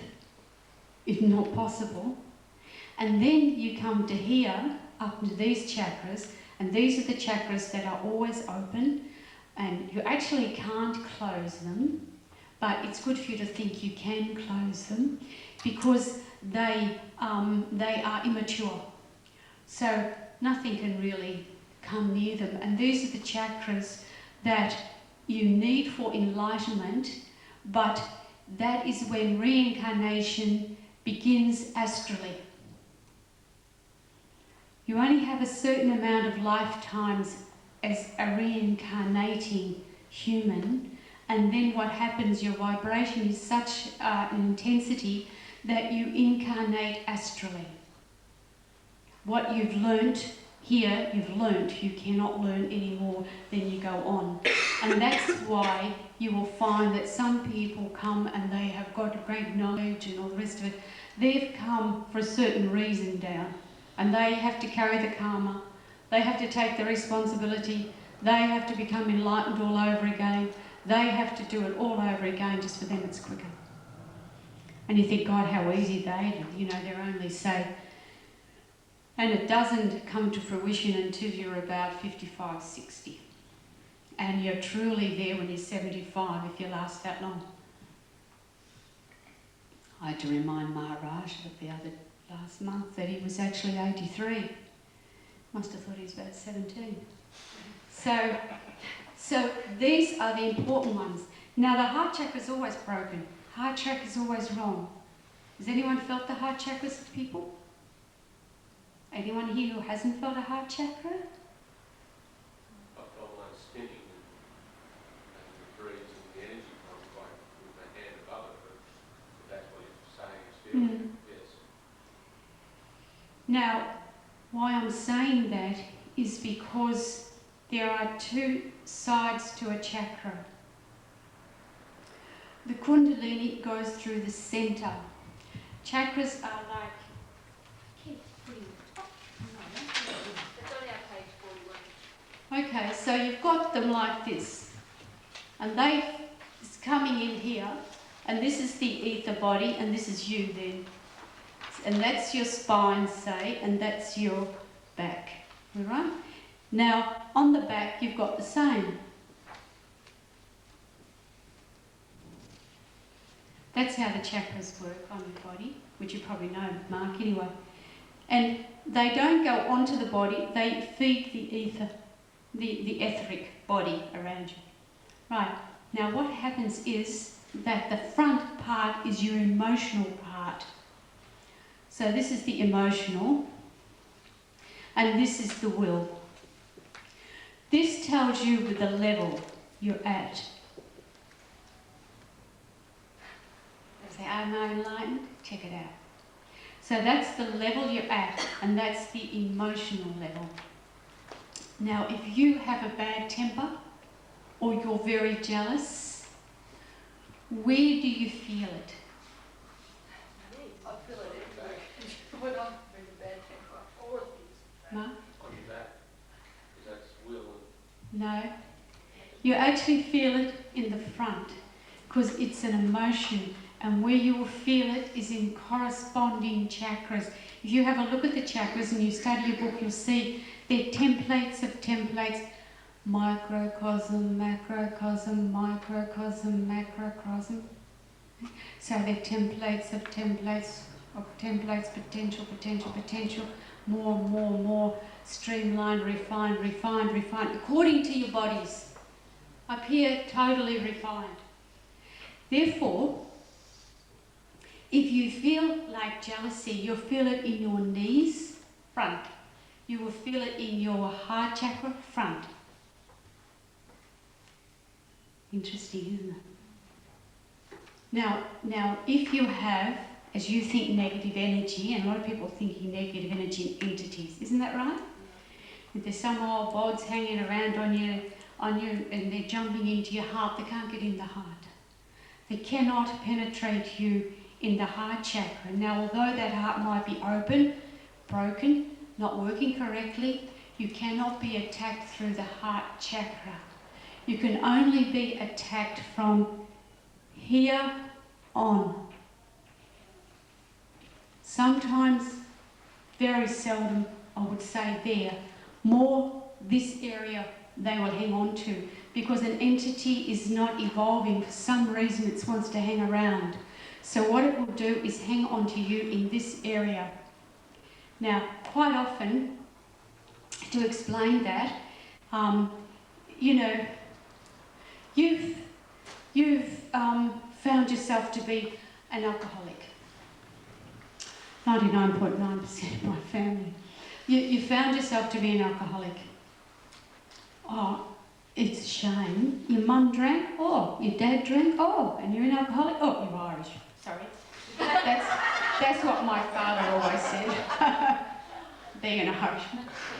And, finishing his last cigarette and his last scotch. He drank a bottle of scotch and smoked a pack of cigarettes a day, and he died in his favourite chair just finishing his cigarette and polishing off the last bottle of his scotch, the last glass of his scotch. But it's interesting because now you have a possibility, because this is the karmic web you needed. So you were born into it to have the possibility of staying in that web, becoming an alcoholic, or cutting the karmic bind and moving on. Now, a reformed alcoholic, as they say, we've heard them so many times, and always say, once an addict, always an addict. No. The tendency is in there. It's a physical DNA. It's got nothing to do with your other parts. Nothing to do with those. Nothing to do with your soul. It's something that you came into to work it out. You've worked it out and you've moved beyond it. Now, something will want to drag you back. And you think, it's me. It's my mind. I really want it. No, you don't really want it. Somebody else wants it. And if you keep yourself, what we call in yoga, clean and tidy and a yogi, it won't happen. Because you will be such a vibration that they can't jump on you anymore. And you might say that's pretty rude. You shouldn't, speak like that. They should get over it. I have great compassion. I've been a bit nasty. And I was with my mother, who, if I bite my tongue out when I say I take you to lunch. We always have to walk through the public bar. And, no. G'day, fellas. Mum loves them all. And, how's he? Seen your picture in the paper? Saw you on TV. Oh, very nice, thank you. We get in, so I go, praying to my boys upstairs, take care of me while I get past here. And I saw a fellow at the bar. And he spoke to me and I spoke to him. I'm not such that I don't speak to them, of course. And I was talking to him, and when I left him, I said to my mother, he's so grey and he's so unclean, but I didn't mean to say he was dirty. But my mother took it as he's dirty. She said, you stuck up, ... should be ashamed of yourself. He was in Vietnam and he spent 3 years in one of those, they had captured him and put him into a cage, and he was only 18 and he spent 3 years in the cage. So he can't work and he's a bit of a, Mum said, a bit of a nutcase.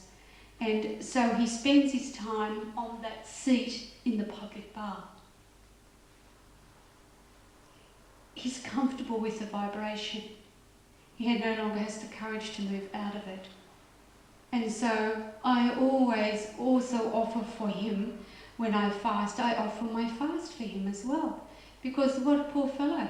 And I think how lucky I am. So he was unable to move away. So you see, like vibrations attract like vibrations, what the yogis always say. So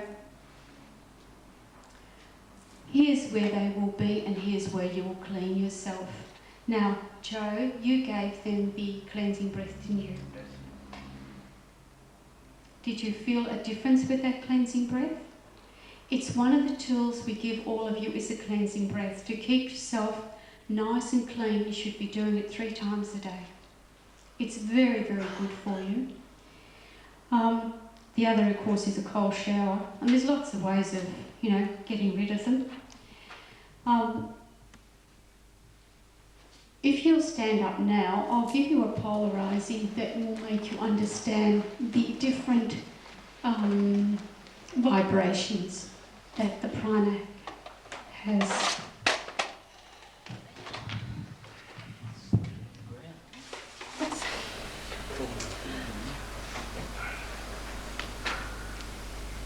So when we stand in Tadasana, totally strong, just strong. Feel yourself going from weak and tired to totally strong. It's a journey. Spirituality is not like everything else in life, you work for it. Close your eyes and visualize yourself as an energetic vibration. Move your inner sight, that organ of sight, that indriya, and look to see. Feel yourself as though you're just alone in the entire universe.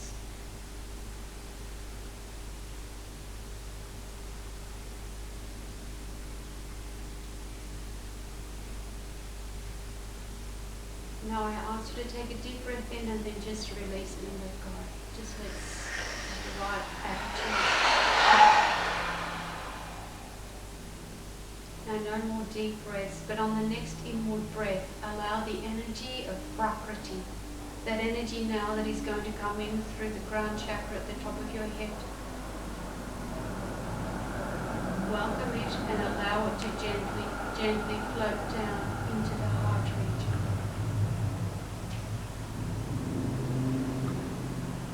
At the same time, allow the energy of Prakriti to come in through the soles of the feet. This is your earthing energy. Allow it to move up the legs. You can feel it heavy, tingling, moving up the legs into the torso. the same rate as that universal pranic energy is coming in through the crown chakra, moving its way down, subtle energy. These two energies meet in the heart region, and as they meet, they polarize, bringing harmony and balance. This is the heart chakra. Chakra means wheel, the wheel of energy.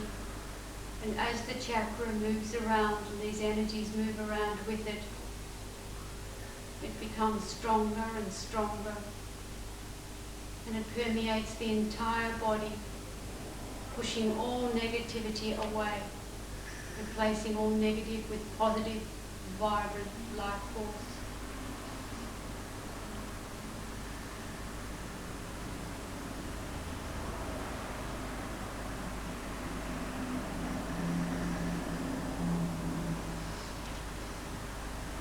Deep breath in, raise the shoulders up, and come over as you breathe out and just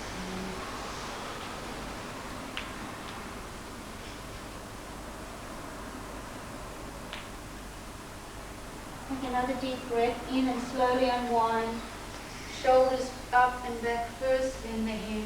Bring the palms of the hands together at the Mahadara chakra and come up. Very close to the body, very slowly. And stretch, stretch, stretch. Hands back to back, reaching out to the sides as you come down, very slowly. Palms on the back of your thighs, and come back in. How do you feel?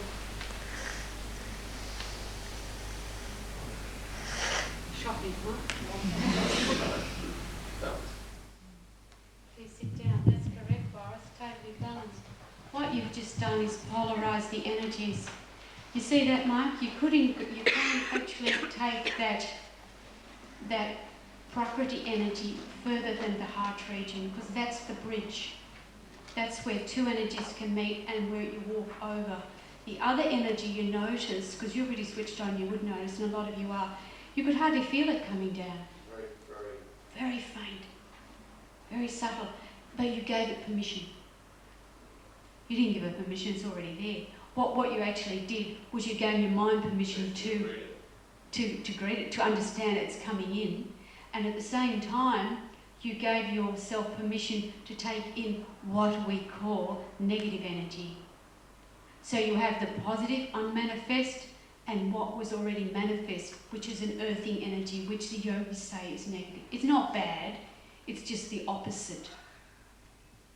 You have one, you always have to have a positive and negative. So we understand now that the heart chakra is the important one. Now all of you have come to the chakra workshop, so you know that to get the chakras balanced for this lifetime and perhaps as a basis for all other lifetimes is to become, au fait with relationships, isn't it? I think all of experience is relationships. Have a relationship with yourself, with your country, with your birth, with your social status. It's all a relationship. It's how you relate to these experiences. So what you do here is you get it right. And getting it right is your root chakra or your base chakra. You get that right from the very start. It's where you were born, time of birth. And this brings us back to Kalash's astronomy again, or astrological things. How important that is to how your life will pan out. So it's no use thinking, like I had a relative, close one, and they didn't like the star sign, so they decided that they shouldn't have been born then because, they were probably premature. So they had it on the right zodiac sign that was a better one. Excuse me. You can laugh, Kalash, it's true. So you have to be au fait with that. I mean, that's a basic mistake, isn't it? You're born premature because you're supposed to be born premature, that's it. So you've got to get your roots right. Race, colour, creed, don't worry about it. The next one is relationships. It's the sexual chakra, really, that one here. This called the Svadhisthana. It's reason. So it's reasoning. Yeah, not really just to fly off the handle and say, I can't handle it or anything. It's just you have pure reason. Reason on a lower level, perhaps. If you have no reason, you look down onto the leg chakras. And then you come up and you have Manipura, which is willpower. Your willpower will really have to be extra strong to get past this chakra. The Manipura chakra is very important to you.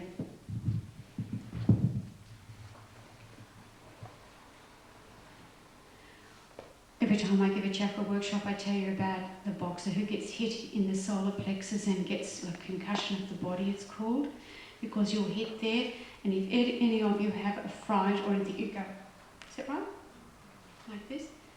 You never go, oh, do you? So, what happens is your physical aspect has been attacked. Can be words, can be anything. If you go somewhere and you've got some friend who is a real drainer of energy, as those of you might have experienced, you'll find that you feel a bit weak here. You think, oh, I think I have a cup of tea or something, I don't feel well, I feel a bit weak. And that's because they've attacked what we call this Manipura chakra of willpower.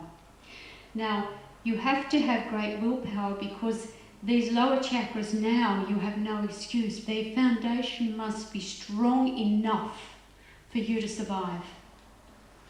And a great way of seeing they're not strong is one of the vows that we take is brahmachari, which is absolute continence. Now, you'll find that, a lot of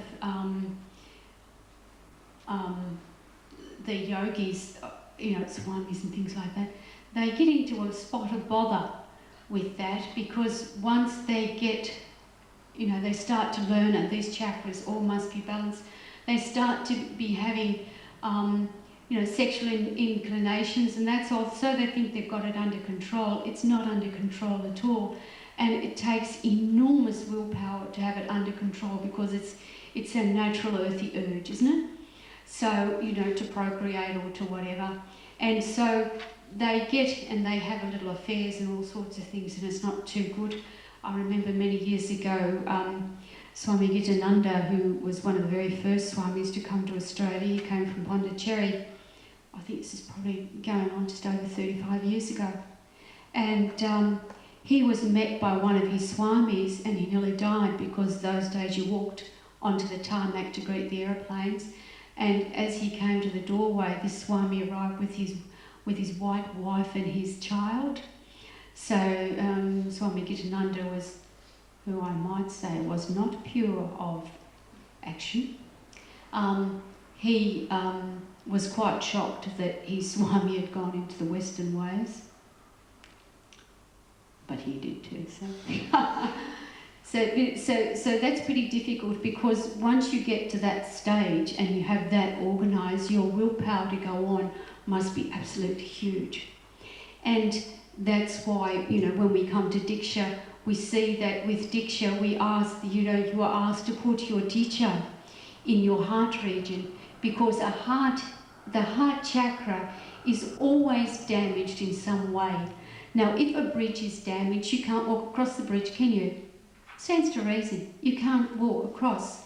And if the heart is broken, the pranic energy has a lot of difficulty because the pranic energy that moves within the chakras must be taken. It acts like a bridge, and when it starts to go through, it must go through all of the chakras, of course, feeding information on a vibrationary level. It actually can get stuck with the heart region because you can't go across a bridge that's broken. And this is what they call about the bridge to the higher states. Now what you do then is you put as if the teacher is sitting here looking out. So you put the teacher here and the vibration of the teacher mends or acts as a prop to get you across, and the vibration of the teacher will actually mend the heart chakra. So that's what we're talking about with Michelle about unconditional love.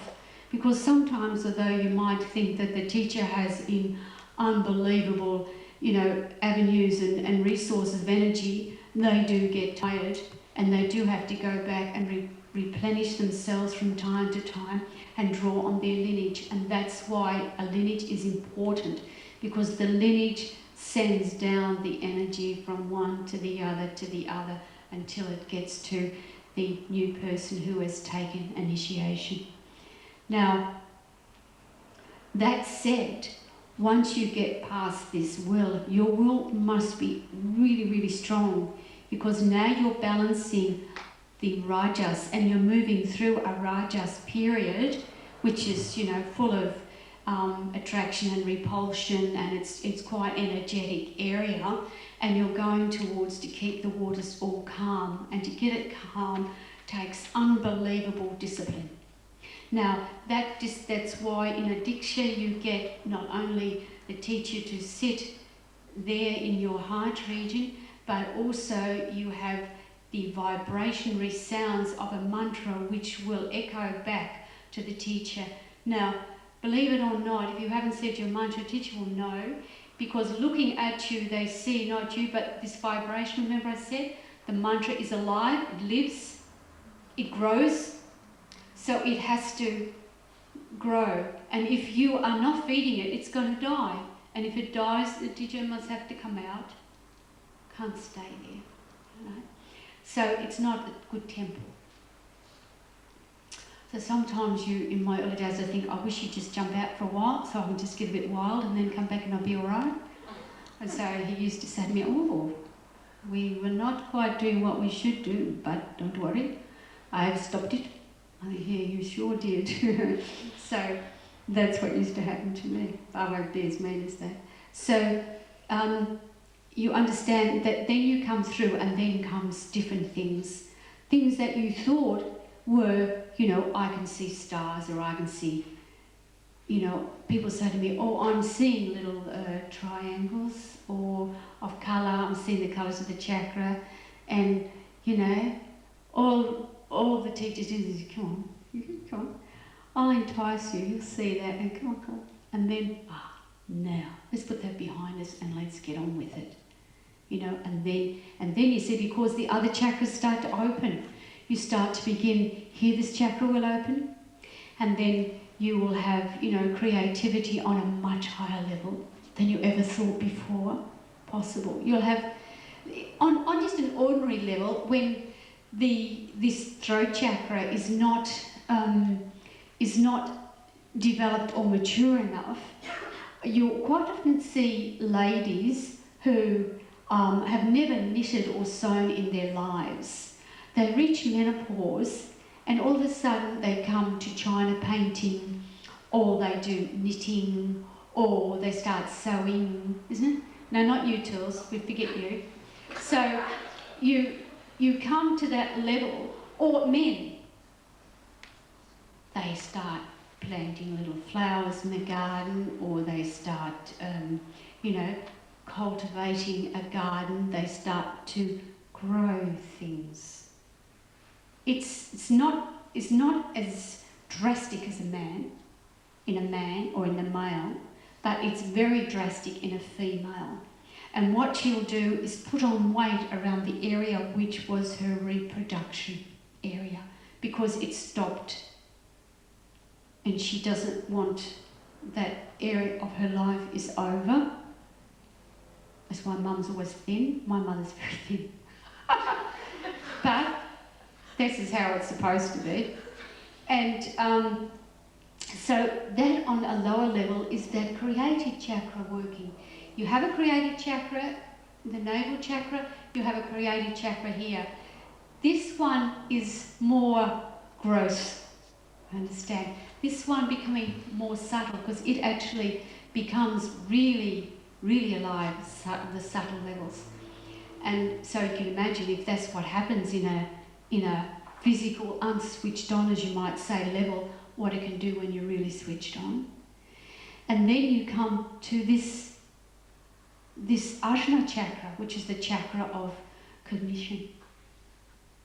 Now, this is not just reason or understanding, this is knowing. Because this chakra here is the chakra that the seer state uses.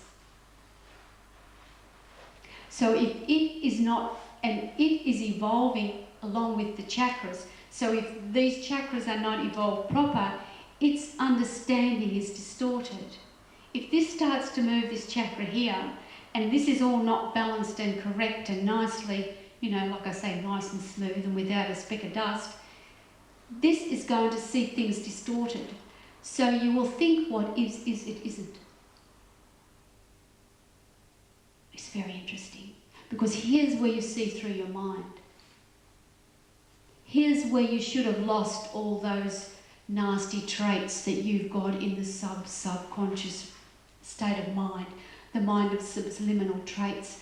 They should have been scooped out and replaced with positive, you know, positive stuff, and therefore you will see correctly. Otherwise, it's like the yogi says that you have a crystal and the crystal is clear. But if you put a red rose behind a crystal, the crystal will become tainted and look as if it's red, and it's not really red. It's just because it doesn't appear correct. If you take the obstacle away, the rose, and throw it away, you will have the clear crystal, you'll have the clear sight.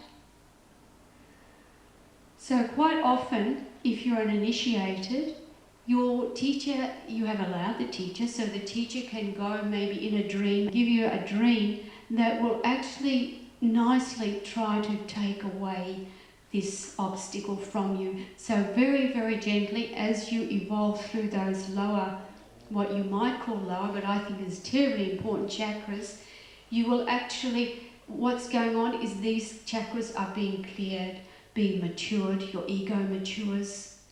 Your ego matures to say, I am that. I am the temple of my soul. My soul is my higher consciousness. I am. Within my soul is my God. And very soon the teacher changes, and whoever you perceived as your God is there in its place, because you needed the bridge to get there. And the teacher is, if it's a good teacher who's got you there, must then say goodbye. I remember the day my teacher said that, I thought, this is a terrible day. He said, get dressed, put a sari on, or at least look like a woman. Okay, so I put the sari on, and he said, come, today we'll go, don't sneeze. Okay, don't sneeze. I get hay fever because it's very dusty. When I sneeze, we can't go anywhere because it's bad luck. Couldn't sneeze, up we go. All of a sudden, I don't know, this Goyle Sahib was there with his car, and we go from Bazana to Govardhan. And we went to Govardhan, and Govardhan, the temple at Govardhan is the one that's very revered by the Hare Krishnas, where it's the temple where it is said that Krishna in the deluge held up the mountain, so as all the people of Govardhan were sheltered under the mountain from the raining deluge of Indra. And we went there, and they had a new part of it. It was so pristine, clean. But this is it, it's really clean. And whenever I go to a temple in India, because you've got to take your shoes off, I always take my Dettol cream and put it immediately on my feet before I put my shoes on. Oh well. So I thought, oh, this is pretty clean. So we went inside, and he brought this special prasad, and everything was just really went like clockwork, and the Brahmin priests arrived. And I said, Surrender, so what are we doing? He said, today I give you back. Today, little one, you have gone as far as I can take you. I am no longer your teacher, but now I'm your friend. So now I give you back to Krishna. And that was my final initiation, and I did it with the Brahmin priests. And of course I abused the Brahmin priest because they thought, being a Western woman, I didn't quite know what to do, because Maharaj didn't do that, but I did.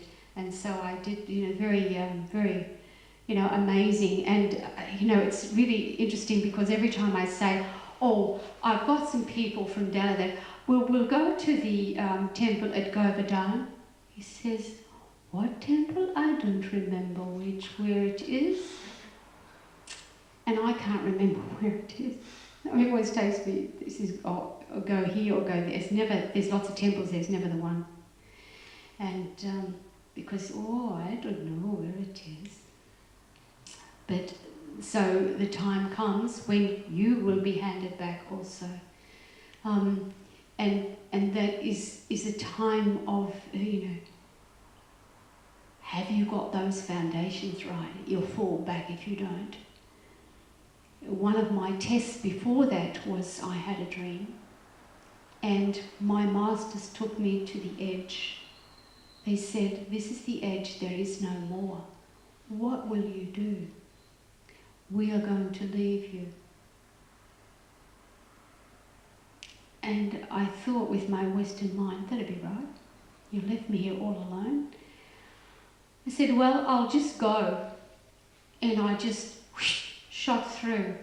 And then, came out of that meditation state, and Maharaj said, you are finished. That's it. And but just imagine, I didn't have it right. Did I tell you the story about the one who didn't have it right? Whose foundations weren't right? So what happened was that his guru took him to a maze and said to him, if you are going to go through this maze, you will be enlightened, and I am no longer your guru, then you are the guru. So the child, this is a bit of all right. So he walks into the maze. I will be with you, said the guru. Okay. So he goes to the first turn. Will I go left or right? Right or left? Left or right? He says to the guru, which way will I go? I said, go left. Go left was the right way. He's going along. Gets another hurdle. He says, will I go straight ahead, left or right? Guru, he says to the guru, which way will I go? Guru said, go straight ahead. So he went straight ahead. And he kept doing this all the time. And he got to this one, and he said to the guru, where will I go, left or right? The guru said, go left. So he went left, and he was at the entrance again. And he said to the guru, what do you mean? You gave me the wrong information. He said, why did you ask me? You see, he should have learnt enough that he knew to go his own way. And that's my job with you lot. So now we're going to stop so you can just have a bit of fresh air and a walk around. And then we're going to talk about let me finish off the Kundalini. It's okay, Karen Jones. Sit down, girls. Give me another 5 minutes and I have to go back to the Kundalini again.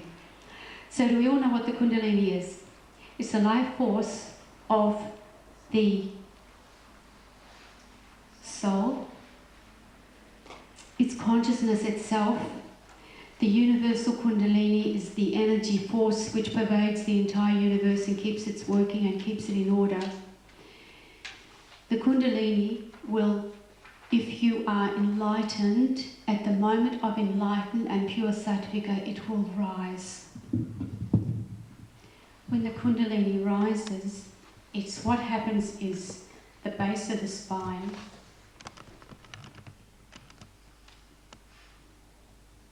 there's a figure 8. Now this figure 8 is said to be curled up serpent. And Shakti is curled up and she is the serpent. So she is curled up and it's the energetic vibration. If you look into these tales and fables, you know it's an easy way of remembering, and that's why they say it's the Shakti, it's the energy. So it's the Shakti Kundalini and she rises. Now there is a valve at the base of the spine which they say she has her head against the valve. When she stirs and moves her head, then she will slowly move up. Now, a lot of the male gurus, when they're going through the process of brahmachari in the early days, will quite often see a serpent in front of them in their meditation, and it is a beautiful woman. And she lures them. Maharaj used to do all sorts of things to get out of it, and I know Muktananda did as well. And it's really difficult for them because as the Kundalini raises, that is what is activated, the sexual energetic vibration within your body. But remember, it is your body. Don't worry about it. It's your body.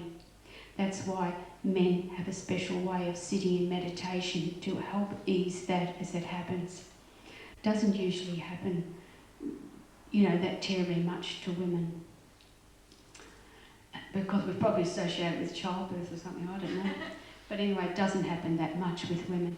Now, and you will know that if things get out of hand in an area where there are men and women and it's a spiritual one, quite often everyone's having affairs with everybody, isn't it?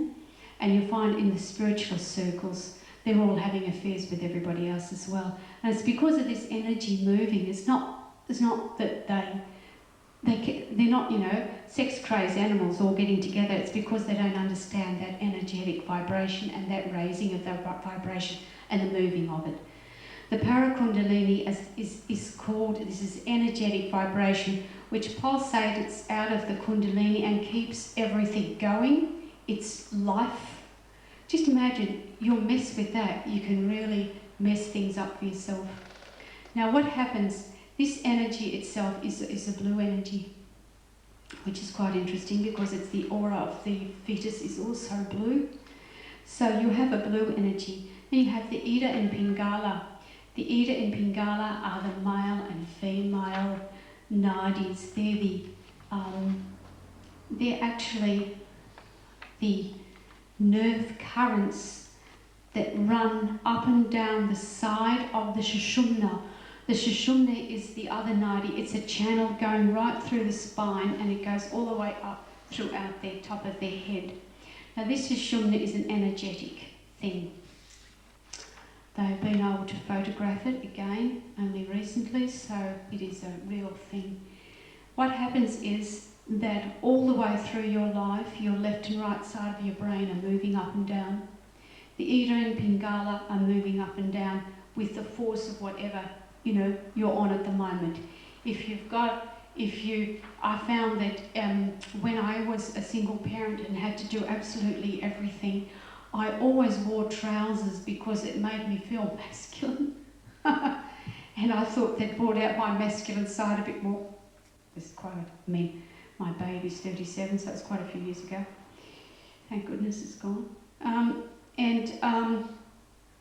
What happens is when you're doing alternate nose breathing, you're actually hitting these two, hitting them all the time, so that they finally come up and become equal. They have equilibrium. Now, what happens is they've got to come down exactly the same time down the sides of the Sushumna and circle around this figure 8, and then they start, and it says that Shakti then wakes up and she begins to move. Now here we are, Prana and Akasha again. We have to hit. We have to make sure that there's movement and action to make it live and wake up. And then it starts to move. Now as it moves, the Kundalini does not move actually from the base of the spine to the top of the head. What happens when the Kundalini moves, it begins to come from below the soles of the feet, because what it does, it sort of reaches down and begins to pull up. It's got to pull itself up. So it pulls up the energy, and as it does, it feels like a huge electric shock going through your legs as it begins to move up. And then it gathers momentum at the base of the spine, and then it will go up. Now usually this is at death, if not at enlightenment. At death it happens, and when it happens, you will know that death takes 3 days. It usually, if it's going to go, if the Kundalini will raise as it should. On death, normal death, it will take 3 days, and the nadis will begin to shake and move down. Now what happens on death, you don't know, because I've been very close to it, that your breathing changes. Your breathing becomes like you breathe in,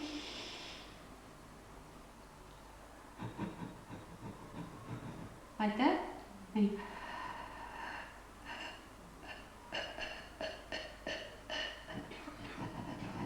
like that. That's what the breathing. You don't know that. You think you're breathing normally. Was that good? So you think that you're breathing normally, but what's happening is the nadis are beginning to shake and close down. Chakras now are getting ready. The Kundalini has pulled up. Remember, with it, it's broken a few chakras. So if you have just shot someone and they shot you, you're going to end up in trouble, because that was your last experience. Also imprinted on the body somewhere, so you will take as you go, and then you'll through and off, and then you'll go off. You will probably not go through here. As a yogi dying, your last breath should be whatever your mantra is. Now, I've had this, people say to me, well, the last operation, I was having a chat to the anaesthetist while we're getting ready in the operating theatre, while the surgeon was having his morning tea. And I said to him, I was chatting about all of this, and he said, oh, get yourself straight. And I said, oh, yeah, okay, hang on, I'll just put my legs up and do, the yogic stretch to get myself straight. I thought, if you're going to muck around with me, I want to make sure my body's straight, because, just in case. And what happens is, I don't have control then. What's going to happen? What did I tell you before? My control is cut, isn't it? So you're going to face an operation, you're a bit worried, they're going to cut and you might not get through it. So what are you going to do? You're going to repeat your mantra. And as they say, they don't say count to 10. I was asking him how fat people can lay on this table because it was really narrow. And he said, we've got, extensions, but it's pretty much, thank goodness you're not fat. I thought, thank goodness. And so we're having this long chat, and then I let him go, and the mantra, which is always repeating in me, I made it stronger and stronger and stronger and stronger as I was going out. Therefore, if anything happened, I'm okay. My faith is strong anyway, so I'm okay. And if you're initiated, your teacher's there anyway, to make sure that it's the right way. It's interesting, isn't it? Because we don't think of that, do we? And so we read in the books that the yogis tell us, oh, on death, think of God. You think, how do you think of God? But think about it, some murderers go on the electric chair, 9 times out of 10 they will call out money. It's a known fact that has been recorded, they will call money. Now just think of that. These are murder and malice, but they want mum. I'd tell them not to worry.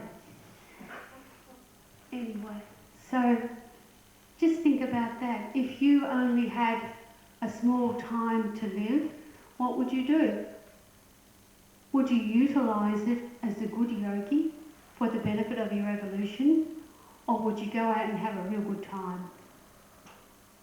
It's interesting, you think about it, what are you conditioned to do? Probably conditioned to go out and have a good time, isn't it?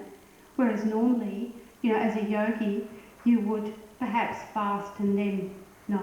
Actually, and that is also why people don't eat. I was telling you about my grandma. She didn't want to eat and she didn't want to drink. And which was because she didn't want a cigarette, which is even more of a miracle. But it's because her body no longer required it. She was already moving into a different vibration. So that vibration of what she needed on the earth, or thought she did, was no longer. Interesting, isn't it? Are there any questions now about the Kundalini? Do you understand why you don't play with the Kundalini? I just wanted to know, you said everybody comes back with a broken heart thing. Is that because the Kundalini didn't leave the body properly?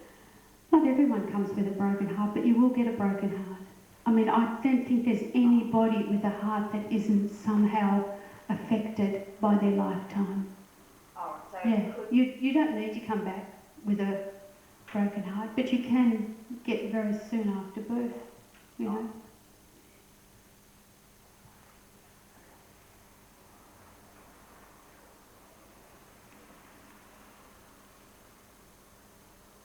Any questions at this stage? I have a question about balance.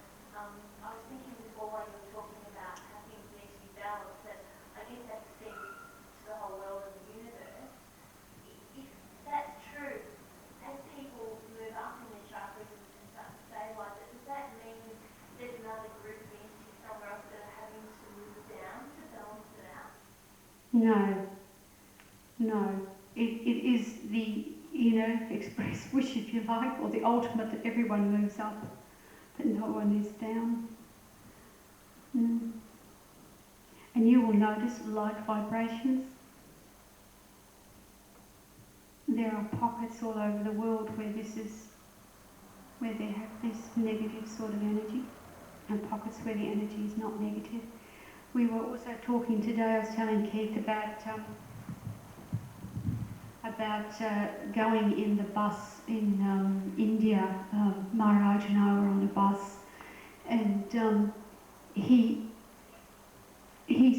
we're on the bus, and I don't think the bus drivers actually have driver's licenses because they don't know how to change gears. Anyway, we're in the middle of, the road, and the bus broke down. So everyone jumped off the bus, and I said to Maharaj, should we get off the bus? It's broken down. My son's in-laws are German, and they always wanted to go to India, and because I'd always gone to India, so they decided to go to India, and I said, the bus will break down. They said, no, we have air-conditioned bus, we are Germans, nothing breaks down. Last thing I said was, oh, Maria, the bus will break down. No. I said, So I said, how did you go? Oh, the bus broke down. It was absolutely disgusting. And her husband said, there was no engineer. Nothing was there. It was not good quality. They hadn't maintained it. And went on and on and on. And I thought back to the bus when Maharaj and I were on it, and how people just thought, it's just an experience. What the hell? Now, thank God. God is great. We got the bus going. As we're going to India, the bus will break down. I'm holy, remember that? So let's have afternoon tea, thank you.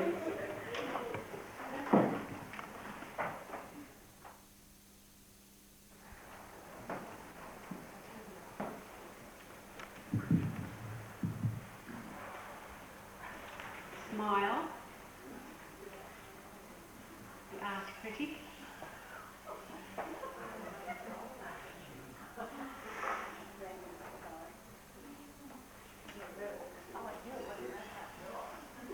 They've just recently discovered, I think it was in Java, wasn't it, a tribe of race who were extinct, and the tallest one would have been the size of a 3-year-old.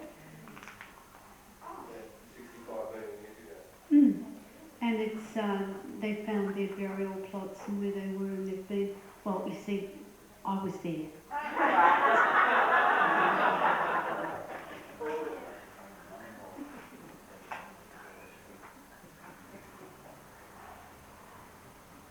So now we know that we are very closely associated with nature.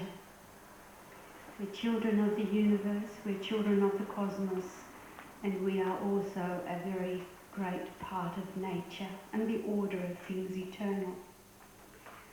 What we've learnt so far is that how the cosmos is created is how we are created, and that we ourselves create our own world, and it's up to us to move beyond and to mature.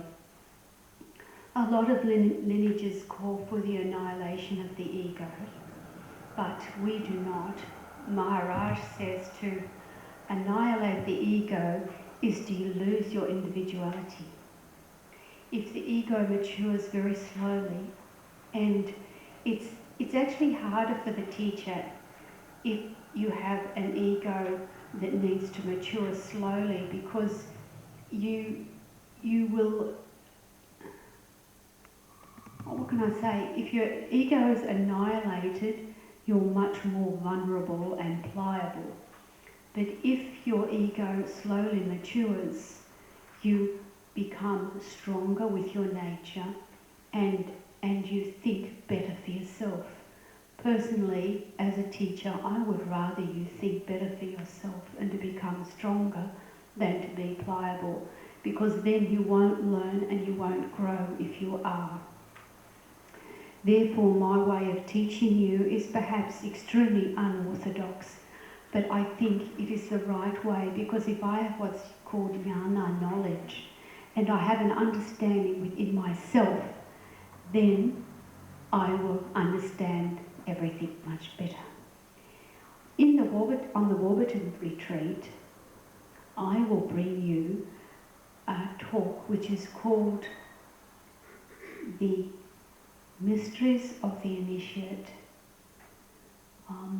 I wasn't quite sure what to actually teach you at the Warburton retreat, except what it's like to be 63 and getting old.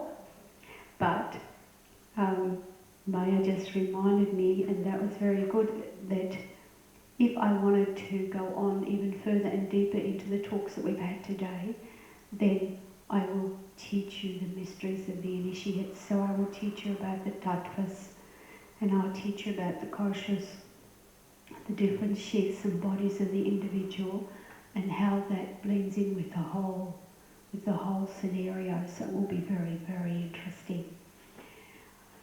Now, we talk about the astral realms, and we talk about astral experiences, and a lot of us think that we can go into the astral at any time we please and go wherever we please, and that's not correct. In my very early training days with Maharaj, I decided I could go where I like, and because I could go up where it was very bright, of course I could go down where it was very, very dark, and I had the ability to move in the astral realms at will. So what did I do? I went down about as far as you can possibly get in the astral and couldn't get back. I got lost. And it was a great lesson for me to do what I was told. And I was feeling like I'm never going to get out of here. And all of a sudden I didn't hear Maharaj. I just knew he was there. And he put his hand out and dragged me back. And it was the most horrible experience. So all I can say is that the lower realms are not to be explored and messed around in. And that is why I think that to start to reintroduce your dark side is absolutely dangerous. Now, the astral spheres, where you go and where you come back from, depend on how mature your chakras are and how the foundations of your chakras are. If you are operating and your kundalini is the main time around about the knee area, then you actually have that low vibration, which means you cannot go any higher astrally than the low vibration. So when you die, you're not going to heaven, whether you're a Catholic or not. You will go where like souls are. Interesting. There are three worlds, and these three worlds are Bula Lok, which is the earth world, and Tara Lok, or it's also called Diva Lok, the causal state, Now, yeah, you were right. Diva lock is here. Maya said, no, it goes there. I said, no, over there. So that actually, Maya was correct. That goes here. This is the in-between.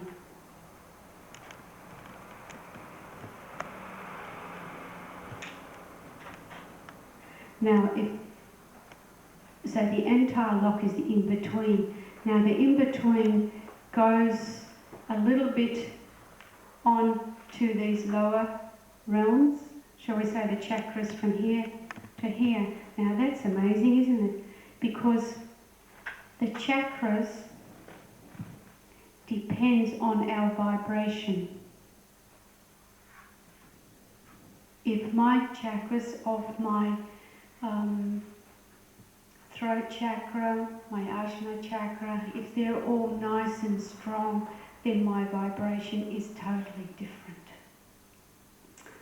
So, what we do here, we see that there are divisions here.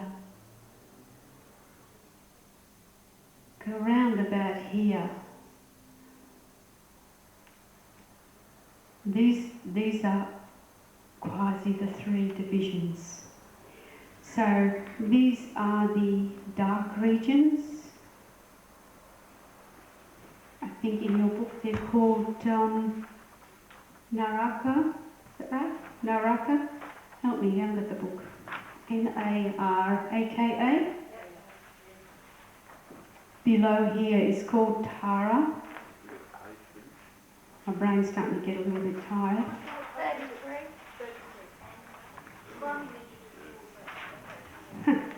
Here, this sort of area is basically where it's all happening. So this area here is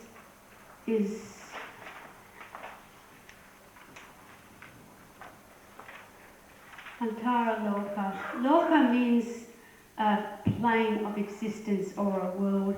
You quite often see in the scriptures you go to Shiva Lok or Diva Lok or some other Lok. And these mean that they are places within the astral. The one Shiva Lok is where, of course, Shiva and all his devas are supposed to dwell. Now, up here is the Karana. It's actually called Antara Lok as well, because that is between worlds. So sometimes you will go from here and become reborn. You cannot go from here to here. Now, why couldn't you do that? Because you know that your vibration's not right. Vibration. If you walked into a dark room, it's too dark, you turn the light on, what happens to the darkness? It goes away. So these people from the dark regions cannot come into this region, and they can't and these people can't go into this region. Now what happens at the people of the light can come here, they do not go down there very often. Now when it's you incarnate, or when there's a group of souls, there's also a group of souls that remain, they do not need for their evolution to come on the physical plane. The Vedas tell us that these are the divas. And there are also bhutas coming from, where is it? Bhualok. Bhualok is the earth plane, and it's the low gross vibration. It's also the vibration of the netherworlds, the dark worlds. So what happens is that there are certain divas who are there to take care of the order of things, like the lords of karma.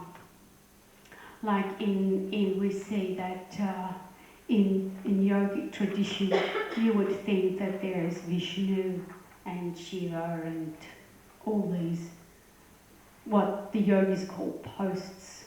And these posts, or these time periods that they have, is all prescribed in the Vedas and tells us that they are looking after things. Now, what happens is that you are born you live a life and you die. So that when you die, you go to the area that is mainly this area, and this is the area where all your rellos are. This is the area of the astral where it's almost the same as an earth plane, except you're sort of a bit better. To explain that, every time someone in my family is going to die, my grandmother is not allowed to come near my aura. That is the law. So what my grandmother does, she stands at the sides and asks permission to come in. So then I say to her, yes, what is it? Alice. What is it, Alice? If I'm a bit annoyed with her, call her Maud because she hates that name. So what is it, Alice? She always says to me, I've got a new dress on. We're all here, we're going to have a party. I say, okay, who's dying this time? It's so-and-so, okay. So I know that all my relatives are having a party as they would in normal everyday life because they're getting a new visitor, and they are here, and it is the same except my grandmother probably hasn't thought about how she got the new dress or how she looks slim and young. She's with all her sisters and they are with all the babies that they lost, and they're having a great time. And all my cousins, one by one, are popping off. I think there's Ian and I left. There's my second cousins and I. There's Ian and I left, and Ian's wasn't looking too good a while ago. I said to him, yeah, I'm after you, be careful. So, you know, they have a party. Now this is normal, it's what happens.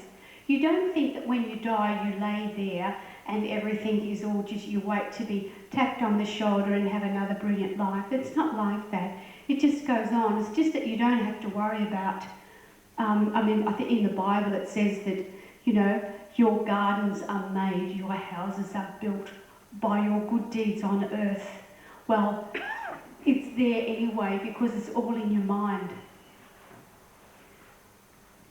You have built your world around you here, and you built your world around you there. When you went to sleep and you went astrally, you went home. You still went in the same area that you were always going to. You didn't go anywhere else. Now, quite often, astrally, I will visit, but I will stand at the gate and greet my rellos, and I see them very happy. And then I tell them I must go now because I have a lot to do, and I move on. It's interesting when you look at astrally to physically, because I'm talking here to people who understand astral things, so I can talk much freer. My mother, when she lost her mother, I felt very sorry for her. And I said to her, Joyce, I'm feeling very sorry for you because now you're an orphan. And that's very, very sad. And my mother didn't like me very much. And she said she couldn't understand how I could talk to her like that. She didn't sort of understand. So I thought, that's all right. And I can't do anything about their karma. It's not allowed. But my mother came to me in the astral and she said to me, I want to be like you. I said, there's no possible in this lifetime. She said, then how can I do it? And I said to her that she should repeat the mantra of my God, Brahma. And if you repeat his name, I will always hear you. And when the time is right, I will come for you. And I promised her also that when her time comes, I would make sure that she went across easily. Now, it's interesting, isn't it? Because my mother immediately gave up drinking beer. I saw her a few days later and I said, go and have a drink, Joyce? No. I'll drink that stuff you have. I said, well, would you like a glass? Well, I'll have that. So she doesn't know that it comes as anything else but Chardonnay, but she won't drink beer. And that is, to me, the most amazing thing of all my spiritual encounters is that. Good old mum. And she knows that when the time comes, she will go to her parents. Interesting, isn't it? Because they were always fighting, but this fighting is attached to them. Underneath was good, honest, caring people. One must never look at the out picture, look inside. These people were very caring and very, we all lived in the same street, so they were very, you didn't know whose kids were whose and what bed you were sleeping in, and you went up, you did something wrong and some uncle had come from somewhere and give you a good hiding in the street because you'd done something wrong. And you took it because it could have been, it was just part of the extended family that I grew up in. So that extended family goes on. But one day, those things that bind you, those karmic bonds will sever, and one by one you will let them go, and then you will come to the heart region and the teacher will take you across. Now when you're safely established that everything is correct, there will be no need for you to reincarnate again, because this area, it's actually about here, to be quite honest, this area here is, you do not incarnate for these chakras to mature correctly. Does that answer that question too about the heart and that, doesn't it? I seem to be talking to you, Mark, for some reason, I don't know, I'm trying to project a bit. But now these are the very bright spheres. In these spheres is the causal state. It is the state of the people who are established in what the yogis call seer state. They are just pure consciousness. So, when you look at, when the yogis say, look, this is Rama and he's blue, this is because if you saw a vision of some of these astral deities, if you like to say, they cannot show you the brightness of colour. It will injure you. So therefore, your vibration keeps you from going up there. Once the vibration changes, you'll go. Now I've got all these planes and everything in the book so you can really understand what it's all about.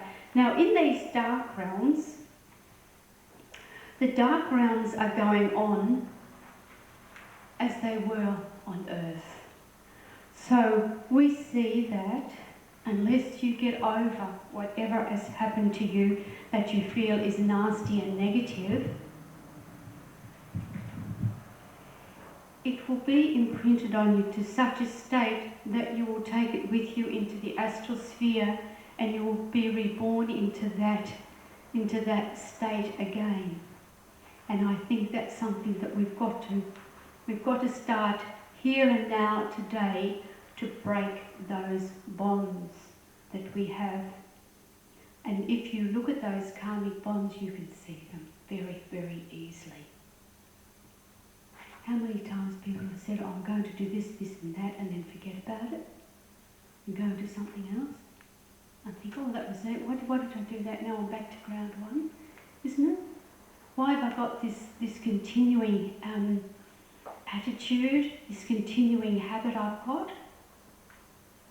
It's because you don't want to let go. You just don't want to let go. Forget it.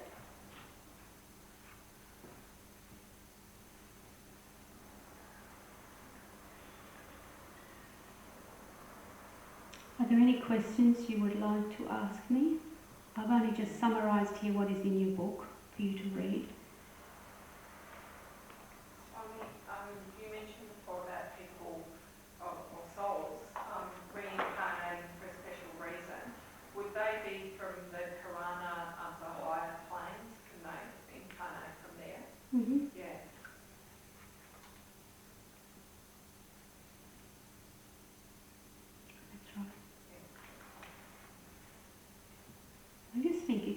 way all the way up there, and you're asked, would you incarnate again for some reason, and you've got to take on all that karma again and come down again and do it, because the moment you say yes, it's karmic.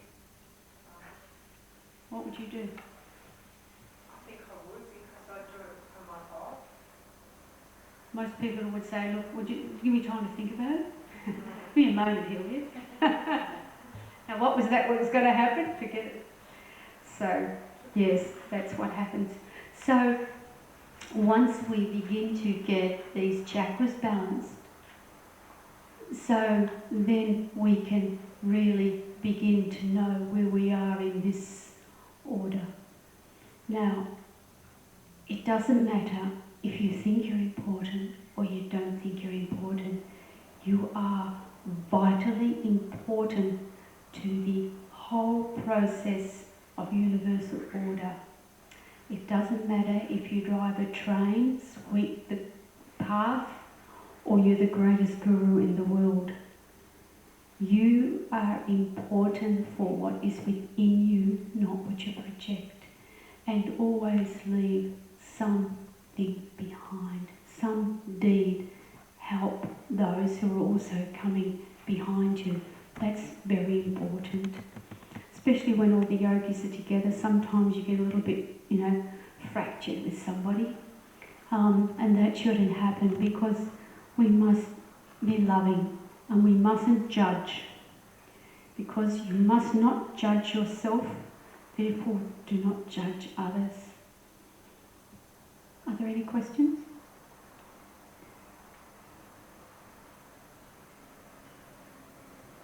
You got a question, Leila? No, Swami, I think you've exhausted us.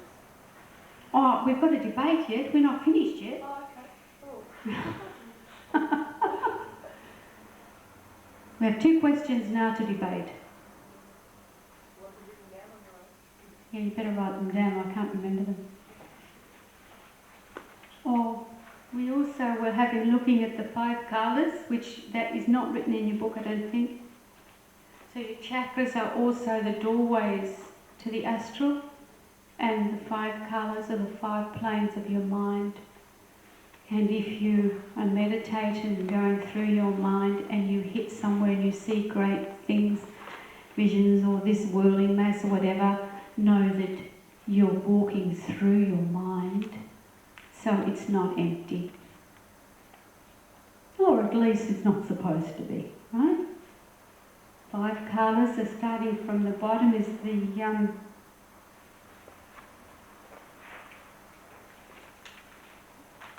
okay, so we went from the middle down then up again. Did I write it like that? Probably in the book. It starts at conscious, subconscious, sub-subconscious, sub-superconscious and superconscious. Okay, I'll do that. No, that's okay. Just put 1, 2, 3.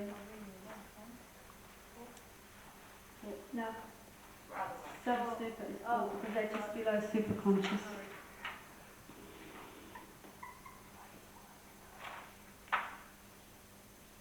And these 2 questions are, the first one,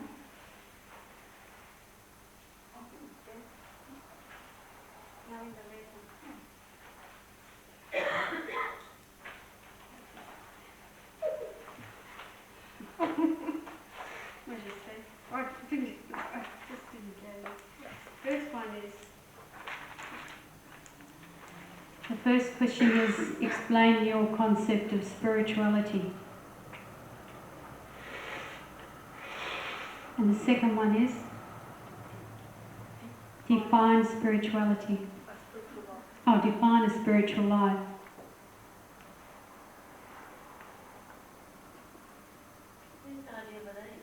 Mine. So if you get yourself into your groups, you can discuss them. You don't need to have the same group as yesterday. You can go outside your safe zones if you wish.